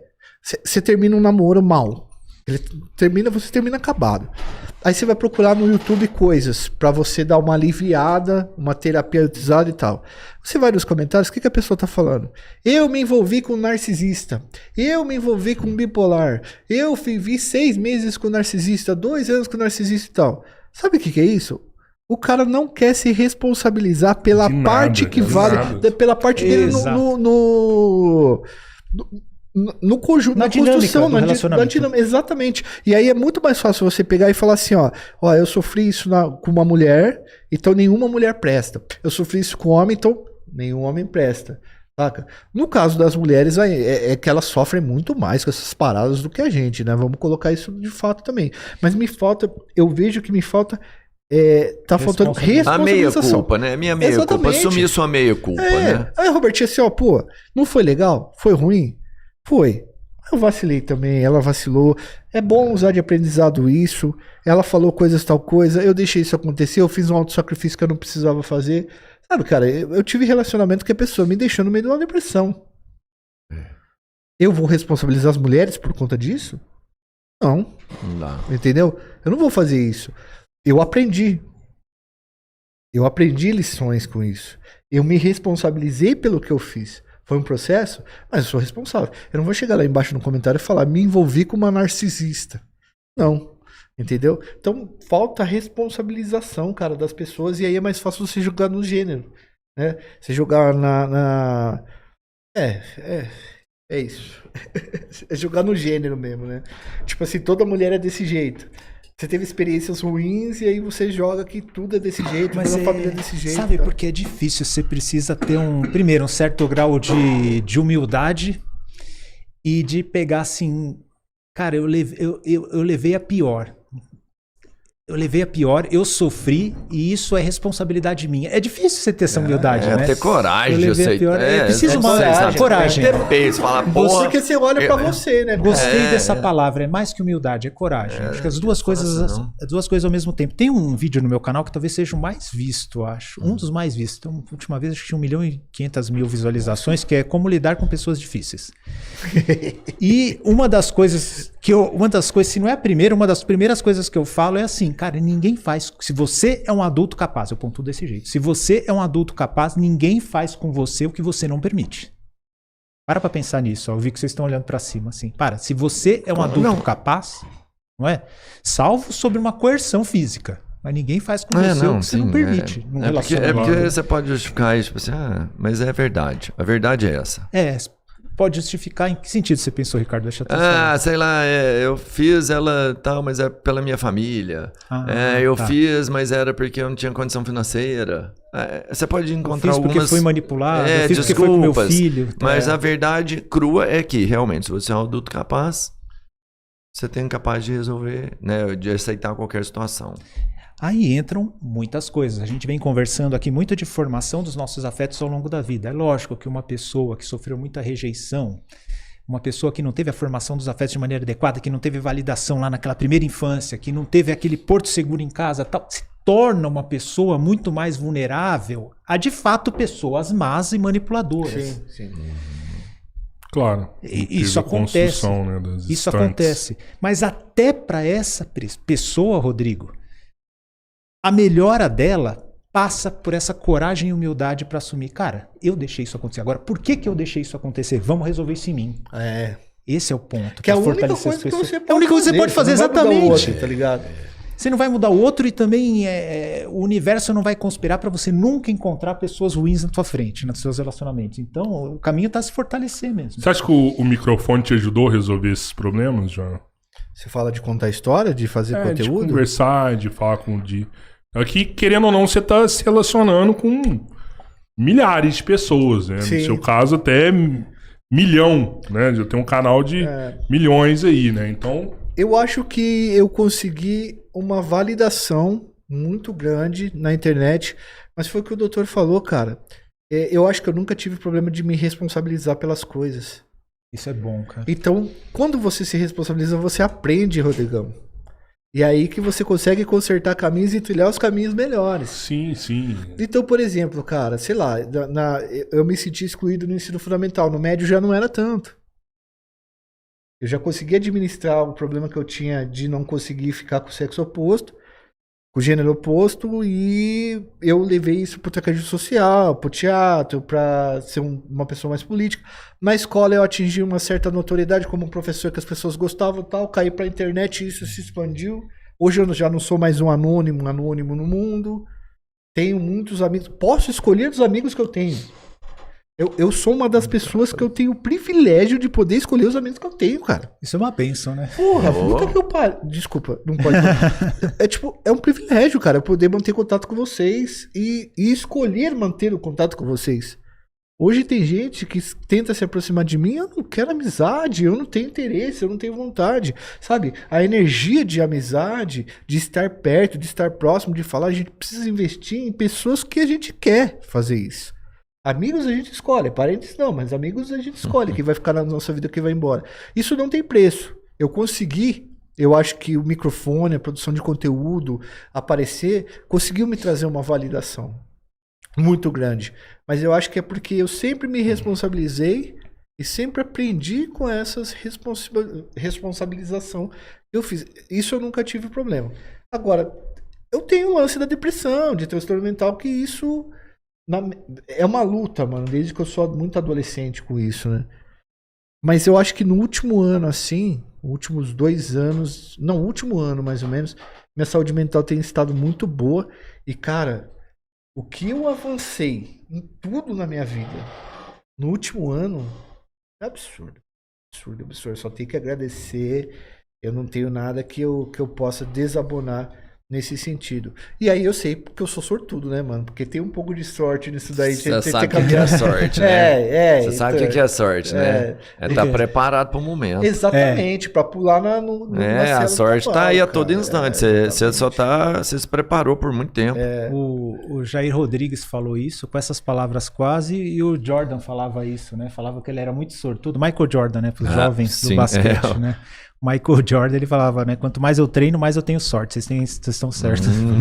Pô, doutor, esses dias pra trás eu tava com uma pessoa que eu gosto muito. E conversando com ela, assim, eu nunca tinha visto ela daquele jeito, sabe? Eu olhei pro olho dela, assim, eu vi um olho de profunda tristeza mesmo, assim, vazio. E aí, de repente, essa pessoa começou a chorar do nada, assim. E... pô, não tô feliz, não sei o que é. E aí você vai ver, a pessoa tem as coisas, conquistou as coisas, tem o trabalho dela, tudo, mas mesmo assim ela olhava você via uma angústia dentro dela mesmo, assim, e era sincera aquelas lágrimas. Ela não tava bem. Isso já é suficiente para diagnosticar uma depressão? Como que a gente tenta ajudar uma pessoa que está com depressão? São 2 perguntas diferentes, né? Vamos lá, então eu vou falar de como se desconfia que a pessoa, algum amigo teu, colega de trabalho, familiar, e às vezes até o nosso parceiro ou parceira está em depressão, a gente não percebe porque a gente não conhece os sintomas, né? Depressão não é sinônimo de tristeza. Eu vou falar uma coisa até curiosa que tem gente que se espanta que eu falo. Existe depressão sem tristeza. Curioso isso, né? Depressão é um quadro clínico, mas muita pessoa associa a tristeza, talvez porque seja o sintoma mais comum e mais falado há milênios, né?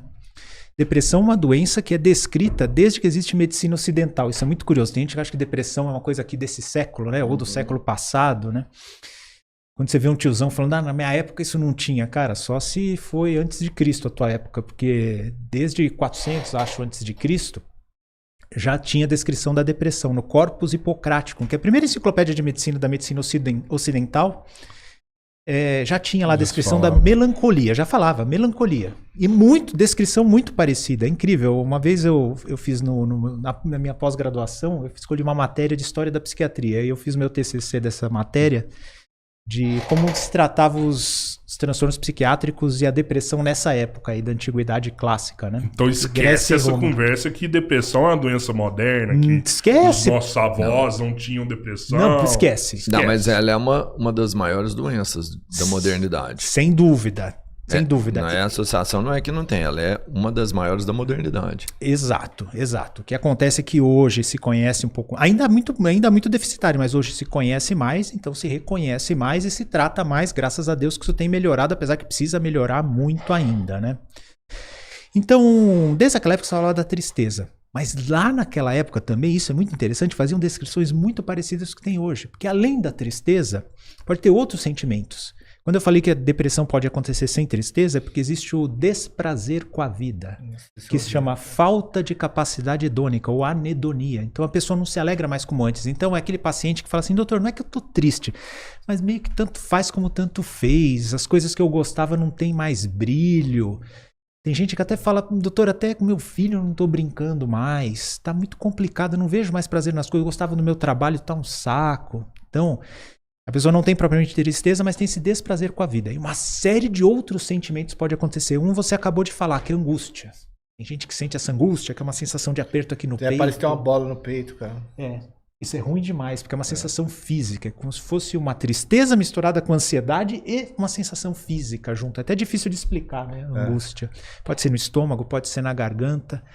Baixa autoestima, sentimentos de culpa, uma série de sentimentos podem acontecer na depressão, além da tristeza.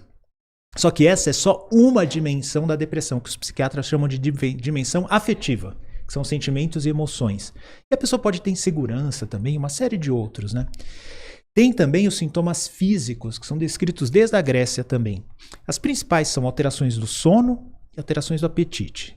Alteração do sono pode ser insônia. A pessoa quer dormir e não consegue. Fica passando a noite em claro, fica sonolento o dia todo. Ou dorme muito e não descansa, né? Exatamente. Dorme 12 horas e fica ainda cansado durante o dia. Que a gente chama de hipersônia. Eu tenho muito isso. Eu tinha muito isso.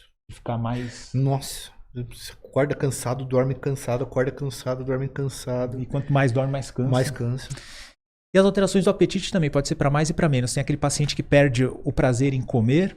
E tem uma escala. Ele perde o prazer em comer, daqui a pouco começa a emagrecer, até uma hora que alguém precisa estimular essa pessoa a comer, que senão ela vai emagrecendo, entra até a inanição. Ou o contrário, ficar querendo comer toda hora, principalmente doces, carboidratos, junk food e coisas desse tipo, né? Então, são sintomas físicos. Outros sintomas físicos, dor. Uma pessoa que está em depressão e tem um mecanismo neurológico até que explica isso, diminui o limiar para dor. Então começa a sentir dor que não tinha antes. Então se a pessoa já tem dor de cabeça, tá se identificando aí, João? Puta. Então, dores musculares, etc., são sintomas físicos da depressão. Aqui entra também o cansaço. Esse cansaço também muito comum na depressão. E tem os sintomas cognitivos. Que aí tem a chamada cognição quente e fria. É assim, o modo com que a gente desempenha a nossa cognição fica prejudicado. Primeiro, diminui a nossa concentração e a nossa atenção sustentada. A gente não consegue se concentrar nas coisas. Aí, por consequência, a gente fica mais esquecido. Porque a atenção não está boa, você fica mais esquecido. A velocidade do raciocínio diminui. Aí que a pessoa fala assim, doutor, acho que eu emburreci. Eu já vi gente falando assim, doutor, acho que a minha época de estudar já passou. Que, cara, não dá, não consigo.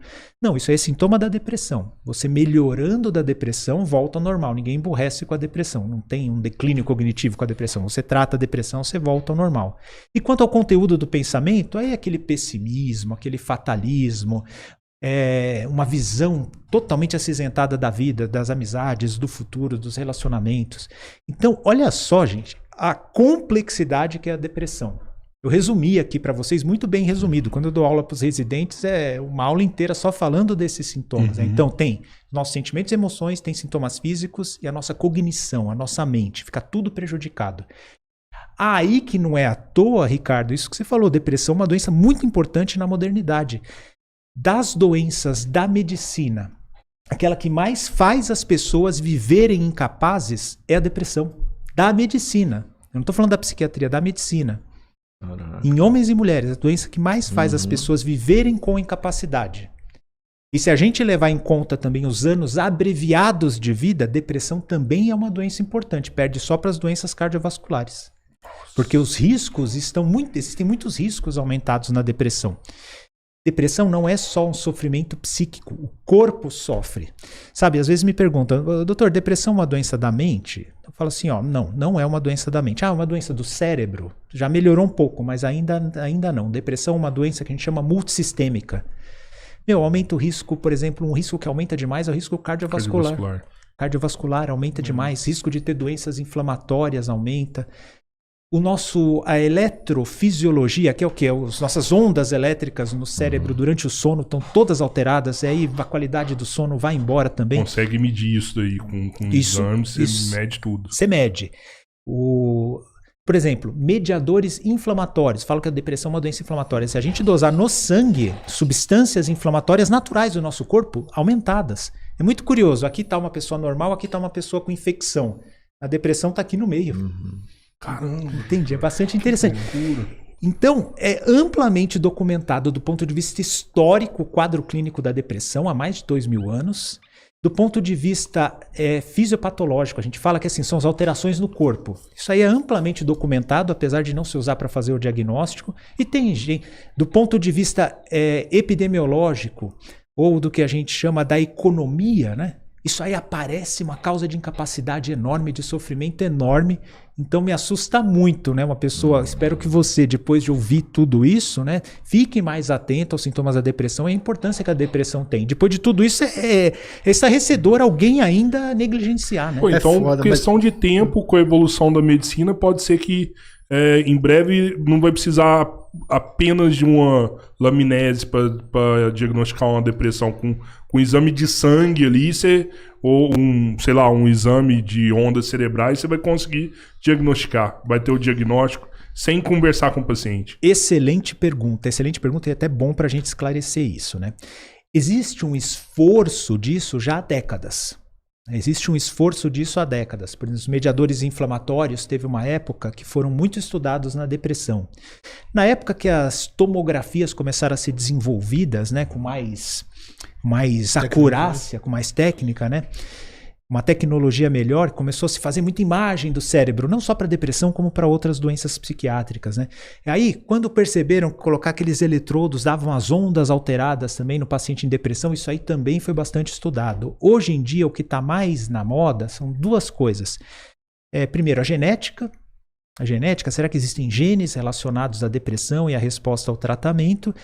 E com o desenvolvimento das ressonâncias magnéticas funcionais, é assim, não apenas quais regiões do cérebro estão mais afetadas, mas assim, o ápice hoje são os circuitos cerebrais.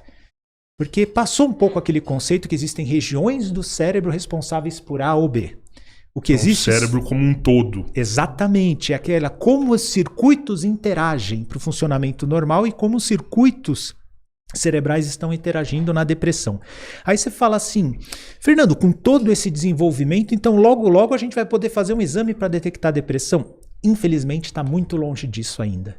Por quê? Porque tem muita coisa sendo estudada, mas nenhuma consegue ser específica para depressão.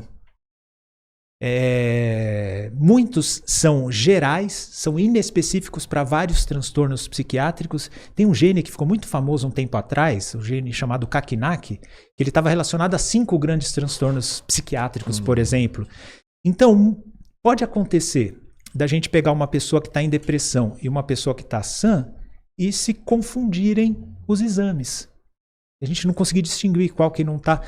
Sim, se você colocar assim, ó, por exemplo, numa prova, eu estou imaginando uma fantasia assim, se me colocarem numa prova, Fernando, tem os exames de uma pessoa sem depressão e exames de uma pessoa com depressão. Eu ia falar, existe mais probabilidade dessa pessoa que está em depressão, mas dá para ter certeza? Não. Dá. Então, o diagnóstico, resumindo tudo isso, o diagnóstico é clínico e existem pesquisadores trabalhando exaustivamente nisso. Essa pergunta é tão importante, não sei nem se você imaginava o quanto era importante isso, que aqui em São Paulo, por exemplo, tem a FAPESP, que é uma entidade que fomenta a pesquisa.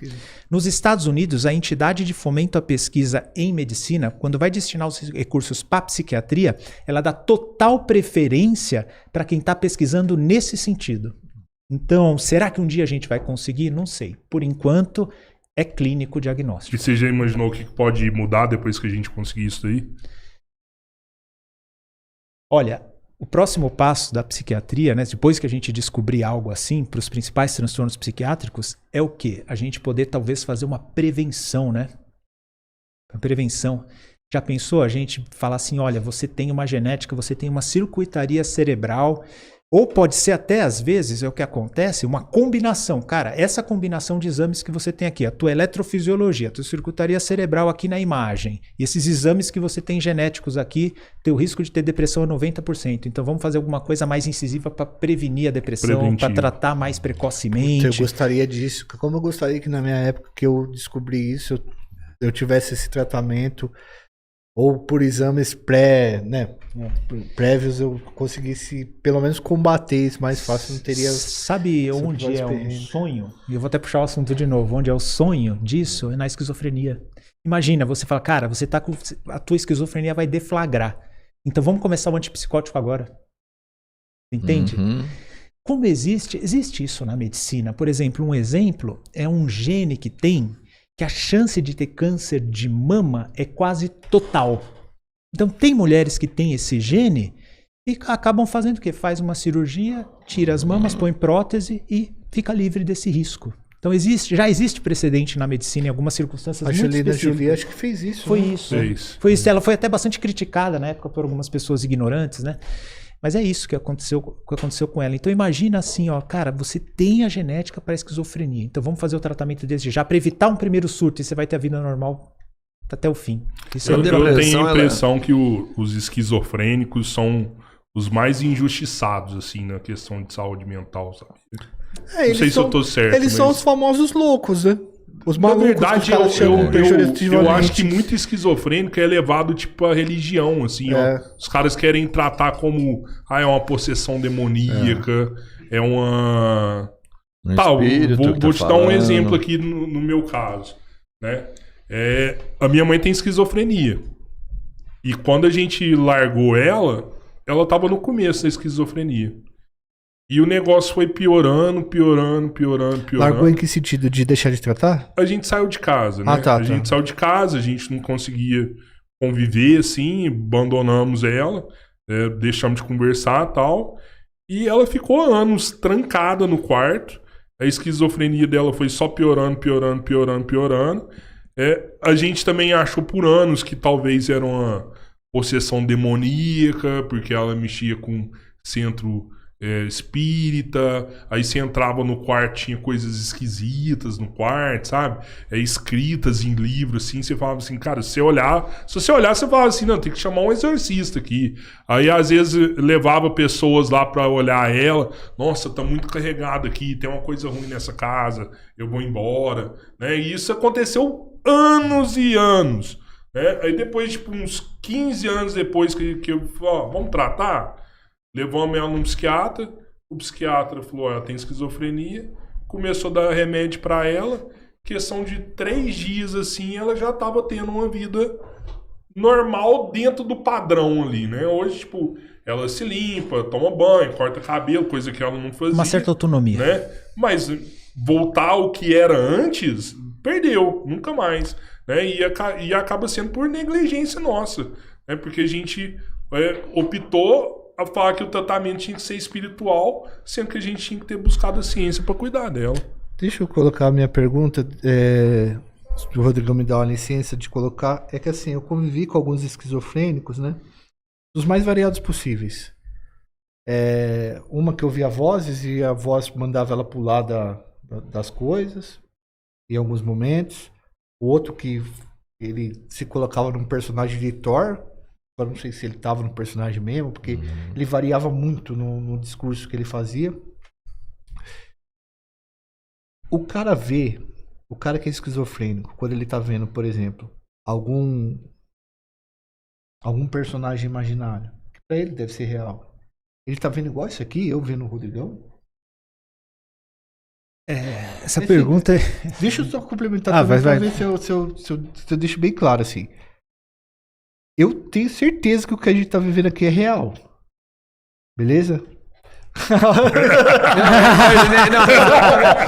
Eu imagino. Quando o meu psiquiatra faz assim, eu falei... certeza? Tipo assim, a mente dele projeta o Rodrigão, que pode ser um personagem... Porque a gente assistiu aquele filme do John Nash, A Mente sim, Brilhante. boa. Eu fico me perguntando isso. O cara vê isso aqui que a gente tá vendo? Se isso aqui não for real, é isso que ele tá vendo.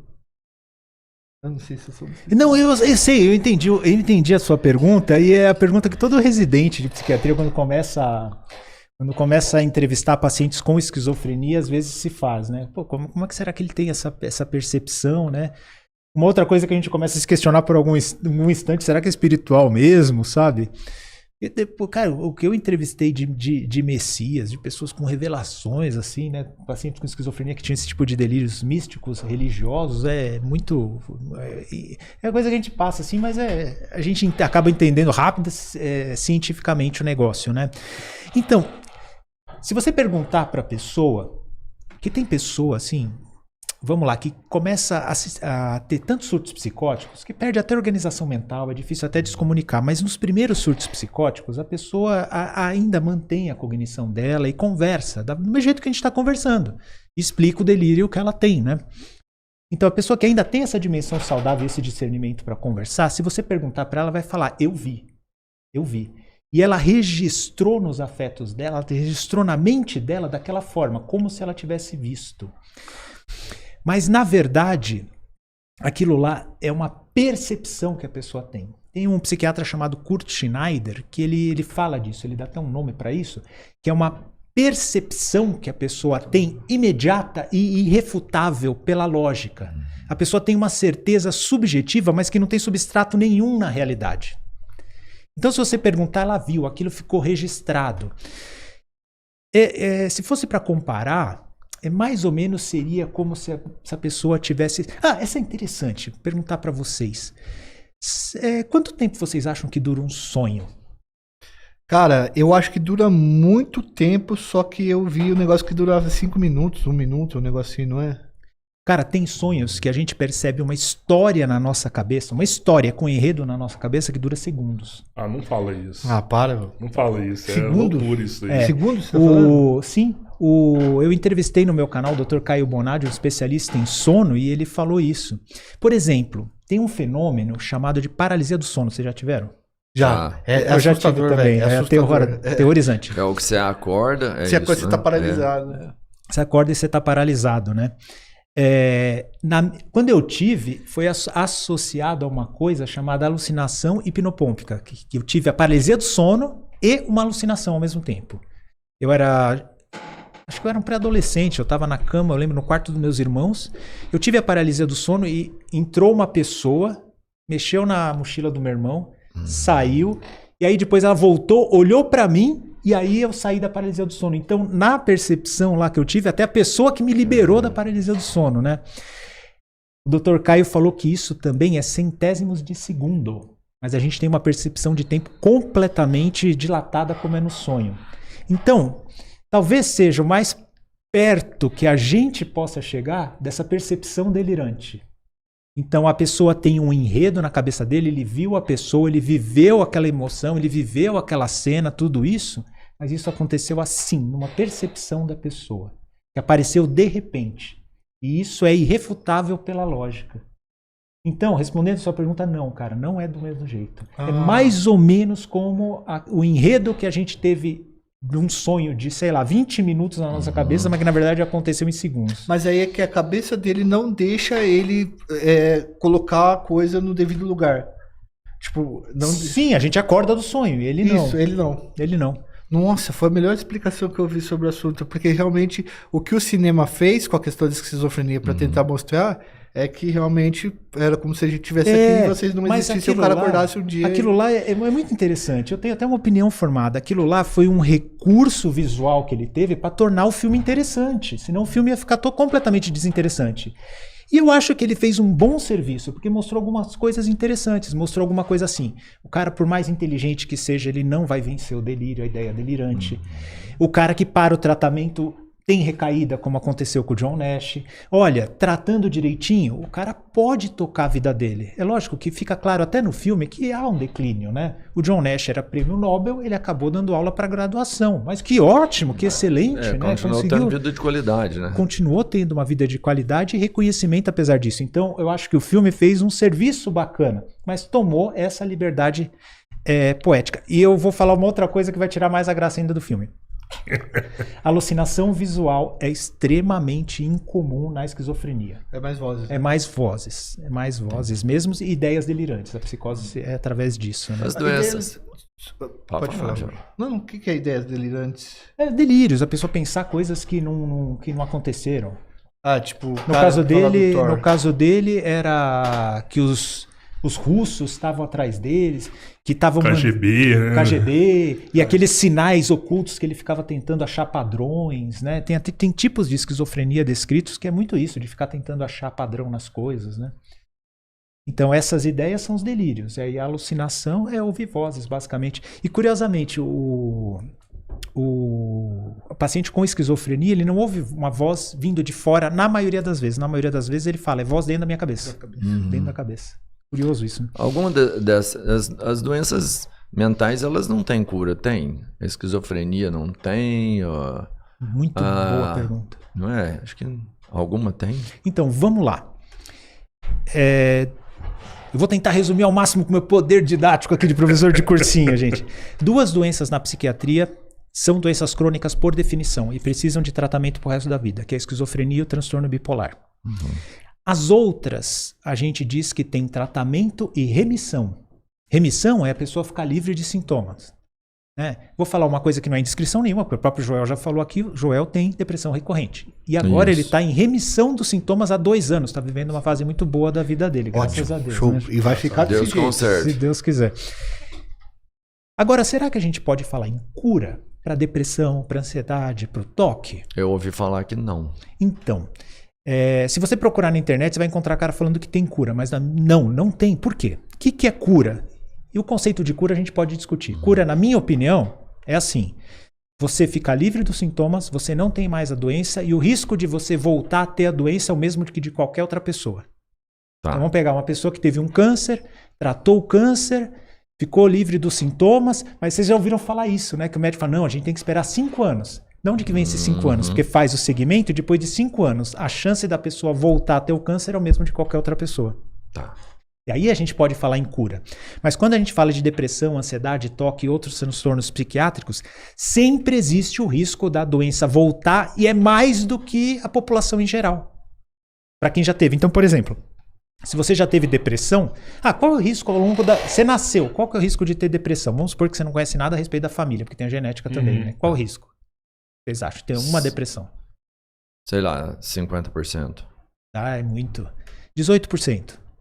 17%, 18%, né? É um dado bastante replicado no mundo todo. Isso está aumentando para a geração atual, tá? Mas vamos ficar nesse número, 18%. Se você já teve um episódio depressivo, qual é a chance de você voltar a ter? Aí é 50%. Aí é 50%. Tá. Aí é 50%. Talvez tenha ouvido isso.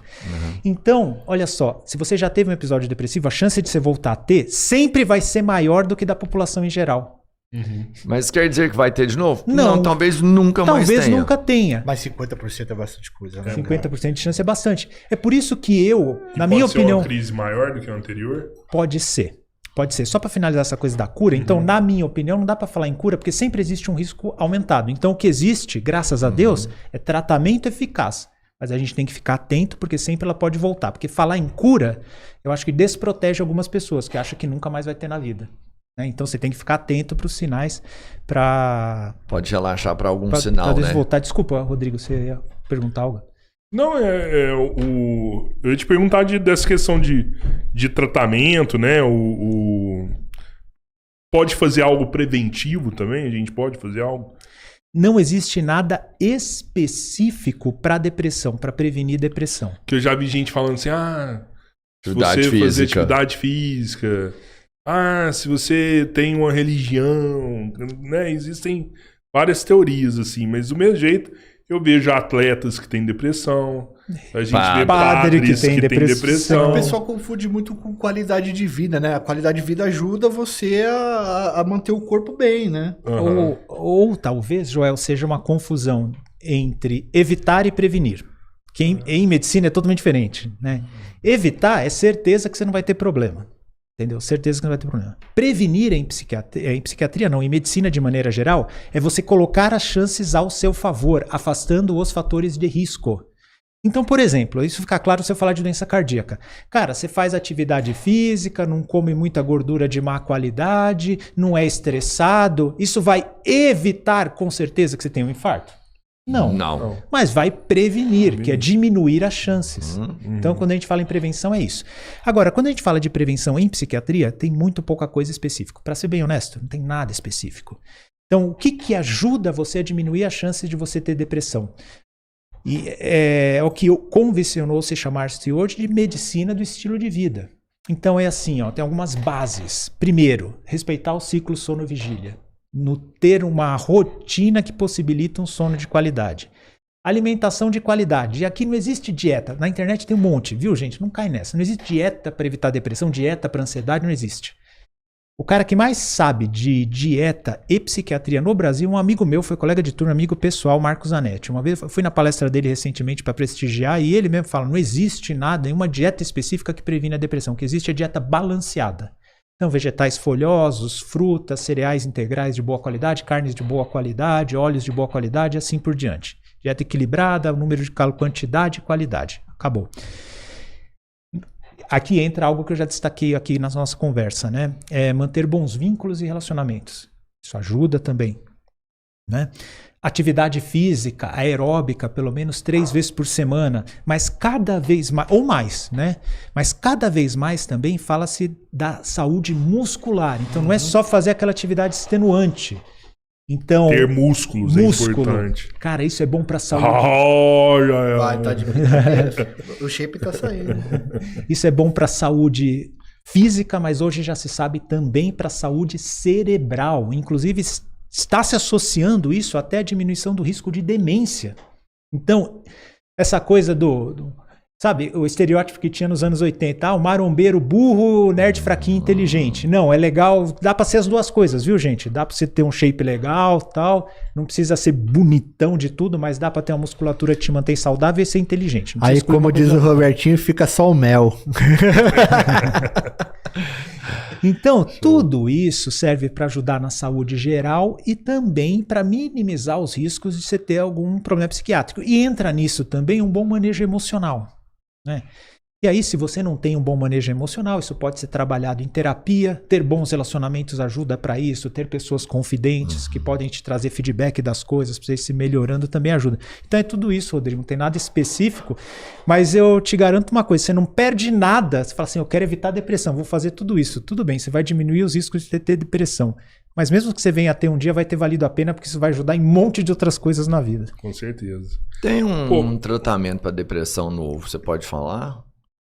Algo novo? Do teste aí, não é sobre a depressão, o que você fez, que liga o negócio dos estímulos nervosos. O estudo do H-Core?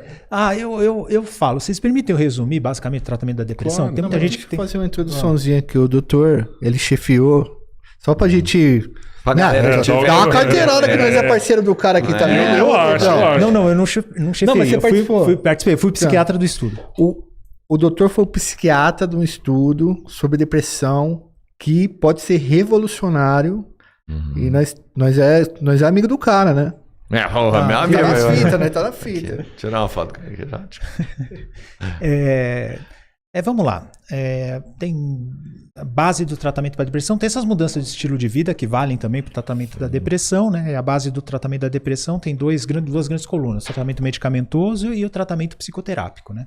No tratamento medicamentoso, a base são os antidepressivos. É importante dizer, os antidepressivos existem aqui desde os anos 50 e até hoje eles vêm sendo aperfeiçoados, de modo que eles têm cada vez menos efeitos colaterais. Então, os tratamentos com antidepressivos hoje, eles são muito tolerados. Então, tem medicações potentes, bem toleradas, Gente, qualquer coisa em medicina pode ter efeitos colaterais. Então não existe medicação livre de efeito colateral. Porém, os antidepressivos hoje em dia são bastante bem tolerados e nenhum antidepressivo causa dependência. Muita gente tem essa fantasia, vou ficar dependente do remédio. Não, nenhum antidepressivo causa dependência. Nenhuma das medicações, aliás, que estão lá nas diretrizes de tratamento da depressão, causa dependência. Então você pode ficar em paz com relação a isso.